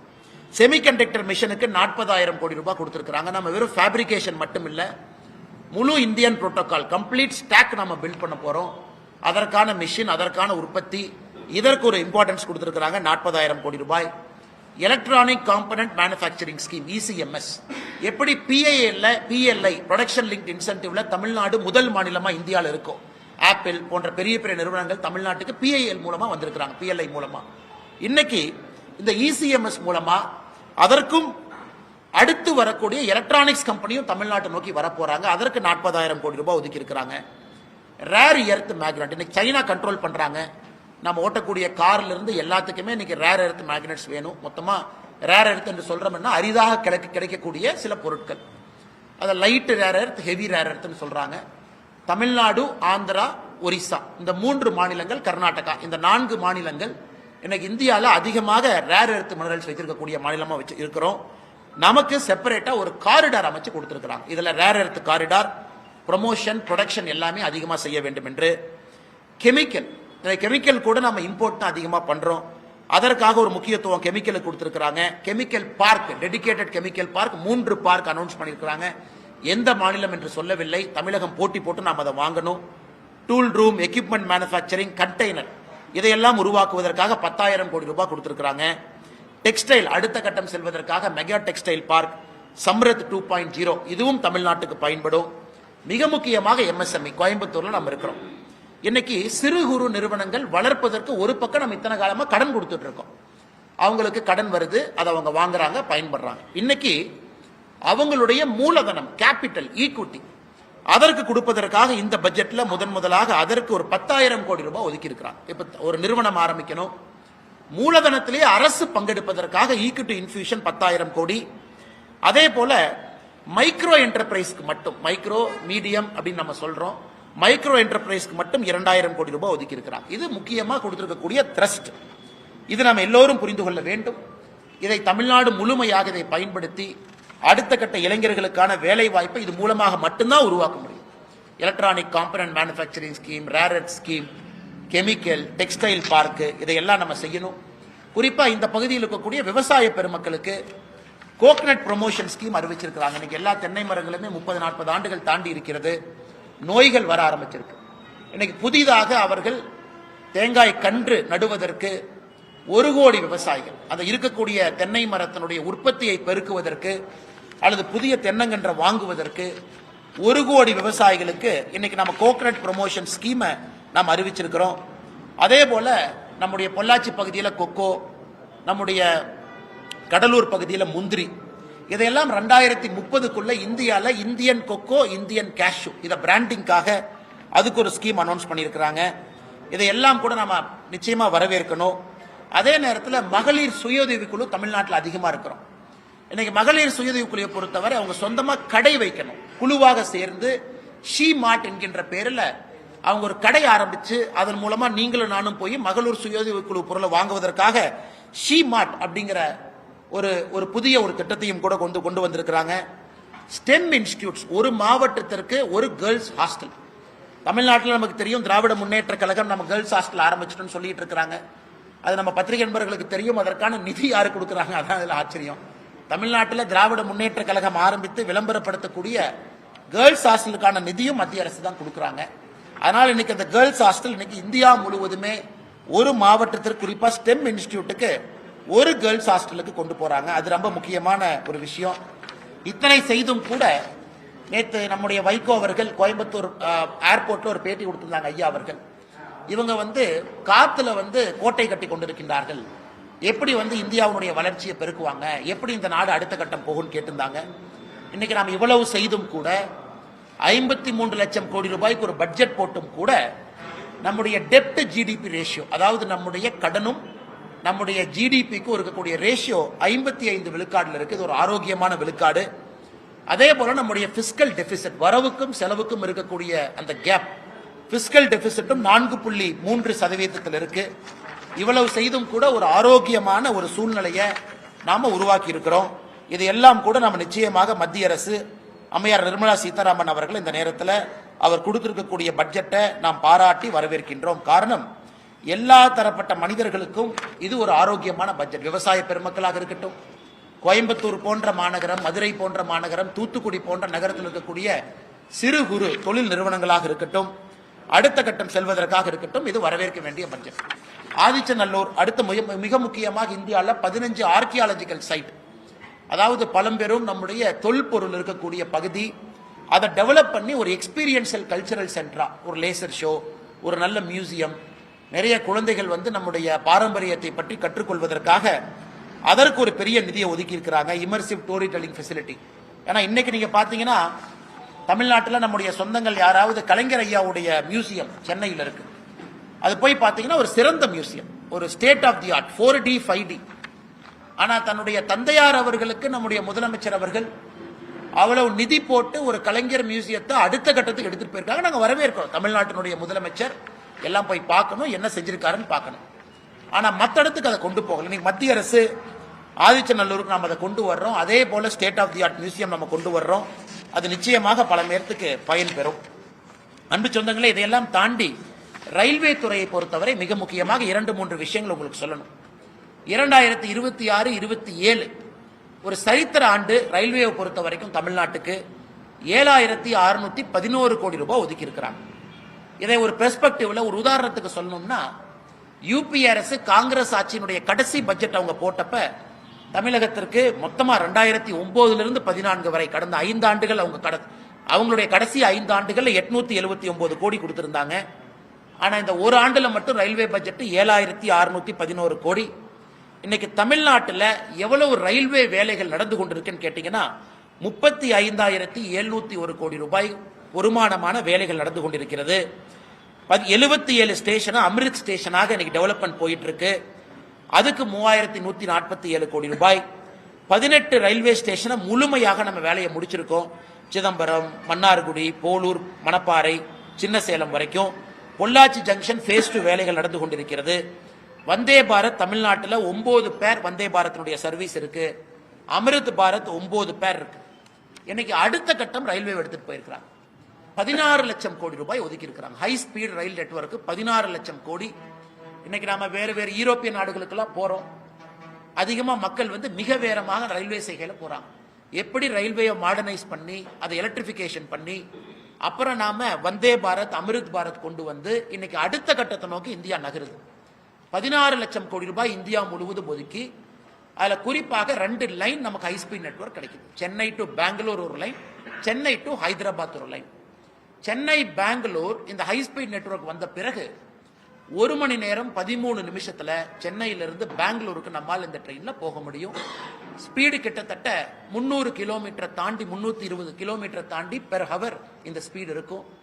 அதே போல சென்னை ஹைதராபாத் அதுவும் ஒரு முக்கியமான ஒரு தடம். 3 மணி நேரத்திற்கு கீழே சென்னை ஹைதராபாத் அந்த ரயில் சேவை ஹை ரயில்வே ஸ்பீட் நெட்வொர்க் அதை கொண்டு வர்றாங்க. இது நம்ம நிச்சயமா வரவேற்கணும். நிறைய இளைஞர்கள் மிக வேகமாக ஒரு தலைநகரிலிருந்து இன்னொரு தலைநகரத்துக்கு போயிட்டு வருவதற்கான ஒரு சாத்தியக்கூறுகள் இருக்கு. மொத்தமாக இதற்கு மட்டுமே ஒதுக்கி இருக்கக்கூடிய பணம் என்பது 16 லட்சம் கோடி ரூபாய். இது அடுத்து வரக்கூடிய பல ஆண்டுகள்ல அந்த திட்டம் நடக்கும். இன்னொரு மகிழ்ச்சியான செய்தி, நேற்று இரவு 11 மணிக்கு நம்முடைய பிரதமர் திரு நரேந்திர மோடி ஐயா அவர்கள் ஒரு நல்ல ஒரு செய்தியை நாட்டு மக்களுக்கு கொடுத்திருக்கிறார். குறிப்பாக நம்முடைய கொங்கு பகுதிக்கு நல்ல செய்தி. இந்தியாவிற்கும் அமெரிக்காவுக்கும் இழுபறியாக இருந்த இந்த வர்த்தக ஒப்பந்தம் என்பது நேற்று இரவு அது முழுமை பெற்றிருக்கிறது. நம்முடைய பிரதமர் நரேந்திர மோடி ஐயா அவர்கள் தன்னுடைய எக்ஸ் பக்கத்துல இதை பத்தி பதிவு செஞ்சிருந்தாங்க. இன்னைக்கு காலையில மத்திய அரசும் கூட செய்தி குறிப்பு வெளியிட்டிருக்கிறாங்க. முதல்ல ட்ரம்ப் அவர்கள் 25% நமக்கு வரி விதித்தாங்க. அதன் பிறகு ரஷ்யாட்ட ஆயில் வாங்குறோம்னு சொல்லிட்டு இன்னொரு 25% விதித்தாங்க. மொத்தமாக இந்தியாவுக்கும் அமெரிக்காவுக்கும் 50% டாரிஃப் போட்டிருந்தாங்க. நேற்று பேச்சுவார்த்தைக்கு பிறகு இந்தியாவுக்கும் அமெரிக்காவுக்கும் வரி விதிப்பு என்பது 18% டாரிஃபுக்கு வந்திருக்கு. ஸோ 18% டாரிஃப் இந்தியாவுக்கும் அமெரிக்காவுக்கும். அதை நேற்று ட்ரம்ப் அவர்களும் நம்முடைய இந்திய நாடும் ஒத்துக்கிட்டாங்க. இது ஏன் 18%? இன்னைக்கு அமெரிக்கா விதிச்சிருக்கக்கூடிய வரி விதிப்பு அக்ராஸ் த வேர்ல்டு பார்த்தீங்கன்னா எல்லா நாடுகளுமே 18% மேலதான் இருக்கிறாங்க. வியட்நாம் 18% மேல, சைனா இன்னும் டீல் அவங்க கன்க்ளூட் பண்ணல. அமெரிக்காவுடைய பக்கத்து நாடுகள் நெய்பர்ஸ் அவர்களும் 18% மேல இருக்கிறாங்க. சில நாடுகளுக்கு ட்ரம்ப் அவர்கள் 18% கொடுத்திருக்கிறாங்க. இன்னைக்கு இந்தியாவுக்கும் அவர்கள் 18% கொடுத்திருப்பது நம்முடைய தொழில்துறை மத்தியில் இருந்து அன்சர்டனிட்டி இன்னைக்கு போயிருச்சு. குறிப்பாக திருப்பூர் பகுதி, ஈரோடு பகுதி, கரூர் பகுதியில் எக்ஸ்போர்ட் செய்யக்கூடியவங்க, ஹோம் டெக்ஸ்டைல் நிறைய விஷயங்கள் செய்யக்கூடியவங்க, பனியன் செய்யக்கூடியவங்க ஒரு அன்சர்டனிட்டி இருந்துச்சு கடந்த 3 மாத காலமாக. செய்வோமா மாட்டோமான்னு. இன்னைக்கு அது 18% அது வந்திருக்கு. அதனால் நிச்சயமாக இது வரவேற்க வேண்டிய ஒரு விஷயம். அதே நேரத்தில் ட்ரம்ப் அவர்கள் ஆயிலை பத்தி எல்லாம் பேசியிருக்காங்க. அதுக்குள்ள நான் போக விரும்பல. அதிகாரப்பூர்வமாக நம்முடைய இந்திய அரசு என்ன சொல்றாங்களோ அதை மட்டும்தான் நீங்க என்னால் பகிர முடியும். அதனால் நிச்சயமாக 18% டாரிஃப் என்பது இந்த சூழ்நிலையில வரவேற்கப்பட வேண்டிய ஒன்று. இன்னைக்கு இந்தியா உலகத்தினுடைய மைய ஒரு நாடாக மாறிக்கொண்டிருக்கிறது. இப்பதான் ஐரோப்பிய யூனியன் நாடுகள் 22 நாடுகளோடு ஒரு வர்த்தக ஒப்பந்தத்தை நம்ம கொண்டு வந்திருக்கின்றோம். அது நண்பர்களுக்கு தெரியும். 2007 பேசிக் கொண்டிருக்கக்கூடிய வர்த்தக ஒப்பந்தம் அது 2013 சஸ்பெண்ட் ஆன ஒரு ஒப்பந்தம். அது 2019 மறுபடியும் ரீஸ்டார்ட் ஆன ஒரு ஒப்பந்தம். இன்னைக்கு 2026 நம்ம அதை கன்க்ளூட் பண்ணியிருக்கிறோம். அதுவும் குறிப்பாக நம்முடைய கொங்கு பகுதிக்கு ஒரு மிகப்பெரிய ஒரு வாய்ப்பாக நாங்கள் பார்க்கின்றோம். மிகப்பெரிய வாய்ப்பாக பார்க்கின்றோம். தமிழகம் முழுவதுமே இன்னைக்கு தென் தமிழகத்தில் நிறைய மேனுஃபேக்சரிங் யூனிட் போகுது. தூத்துக்குடி பகுதி, திருநெல்வேலி பகுதி அவர்களும் முறையாக இதை இரண்டும் பயன்படுத்தும் பொழுது தமிழகத்தினுடைய வளர்ச்சி, குறிப்பாக தென் தமிழகத்தினுடைய வளர்ச்சி அடுத்த கட்டத்திற்கு இது போகும். அதனால் இது ஆரம்ப கமெண்ட்ஸ் உங்களுக்கு பட்ஜெட்டை பற்றி, குறிப்பாக அமெரிக்க டாரிஃப் டீலை பற்றி. நம்முடைய பத்திரிகை நண்பர்களுக்கு இருக்கக்கூடிய கேள்விகளுக்கு நாங்கள் பதில் சொல்றோம். சார் எம்எஸ்எம்இ சம்பந்தமா அதாவது பிரைஸ் மானிட்டரிங் கமிட்டி வேணும்னு சொல்லி ரொம்ப காலமா கேட்டுட்டு இருக்கிறாங்க. 7 கோடி பேர் இந்தியாவில் இருக்கிறாங்க. ஆனா ஒரு 5-6 கம்பெனி கார்பரேட் கம்பெனிக்கார மட்டும் தீர்மானிக்கிற ரா மெட்டீரியல் ரேட் தான் இருக்கு. ஸோ அப்படி இருக்கிற போது மானிட்டரிங் கமிட்டி வேணும்னு எம்எஸ்எம்இ கேட்கிற போது ஏன் கடந்த பட்ஜெட்லயும் அறிவிக்கல, இந்த பட்ஜெட்லயும் அறிவிக்கல? ஆனால் ஒரு பட்ஜெட்டை பொறுத்த வரைக்கும் எல்லா மக்களுக்கும் எல்லா விதமான எதிர்பார்ப்புகளும் இருப்பது நியாயமான எதிர்பார்ப்பு தான். எல்லோருக்குமே எல்லாம் வேண்டும் என்று நினைக்கக்கூடிய நியாயமான எதிர்பார்ப்பு தான். இப்போ ஒரு பக்கம் நம்முடைய அரசு கடந்த 12 ஆண்டுகளாக பார்க்கும் பொழுது சப்ளை செயினை நம்ம டைவர்சிஃபை பண்றோம், எல்லா பக்கம் எடுத்துட்டு போறோம். அதுவும் குறிப்பாக சகோதரருக்கு தெரியும், 12,20,000 கோடி ரூபாய் உள்கட்டமைப்பு நம்ம சொல்லியிருக்கோம். அதில் 7 லட்சம் கோடி ரூபாய்க்கு மேல அது எம்எஸ்எம்இ இருந்து அது வாங்க போறாங்க. அதனால எம்எஸ்எம்இயை பொறுத்தவரை ஹிஸ்டாரிக்கலி அதிக எம்எஸ்எம்இ இருக்கிறாங்க. இன்னைக்கும் 10,000 கோடி ரூபாய் ஈக்விட்டி இன்ஃபியூஷன், மைக்ரோ என்டர்பிரைஸ்க்கு 2,000 கோடி ரூபாய் ஏற்கனவே சொன்னதுதான். அதனால இன்னைக்கு பிரைஸ் மானிட்டரிங் கமிட்டி, அதுக்கு ஒரு பக்கம் competition commission of India CCI இருக்கு, அவங்க கொலூட் ஆகிறாங்களா அப்படின்னு பாக்குறாங்க. இன்னைக்கு எல்லா நாட்டிலையுமே காலகட்டத்தில் டாடா ஒரு காலத்தில், பிர்லா ஒரு காலத்தில், ரிலையன்ஸ் ஒரு காலத்தில், அதானி ஒரு காலத்தில், எல்லாமே பெரிய பெரிய நிறுவனங்கள் இருப்பது வாடிக்கை தான். ஆனா இன்னைக்கு அதையும் தாண்டி சிறு குறு நிறுவனங்கள் வளர வேண்டும் என்பதற்காகத்தான் இவ்வளவு நோக்கம். இந்த 10,000 கோடி ரூபாய் ஒதுக்கிறது, 2,000 கோடி ரூபாய் ஒதுக்கிறது, அவர்களுக்கு தேவையான கடனை கொடுப்பது எல்லாமே சிறு குறு நிறுவனங்கள் வேகமாக வளரணும், அவங்க இடத்தை கெட்டியா பிடிச்சுக்கணும் அப்படின்னு. ஆனால் அவர் சொல்வது அநியாயமான கோரிக்கை என்று சொல்லல, அதற்கான காலரும் சூழமும் வரும் பொழுது, ஏன்னா நீங்க இன்னைக்கு சிறு குறு நிறுவனத்திற்கு பிரைஸ் மானிட்டரிங் கமிட்டி கொண்டு வரும் பொழுது அது பல விஷயத்தை பாதிக்கும். ஒரு பக்கம் நம்ம ஜிஎஸ்டி வச்சிருக்கோம், பல விஷயங்களை பாதிக்கும். இன்னொரு பக்கம் நிதி பகிர்மானம் இருக்கு, இன்னொரு பக்கம் பினான்ஸ் கமிஷனுடைய அறிக்கை இந்த ஆண்டு நாம ஏற்றிருக்கோம். அதனால் பொறுத்து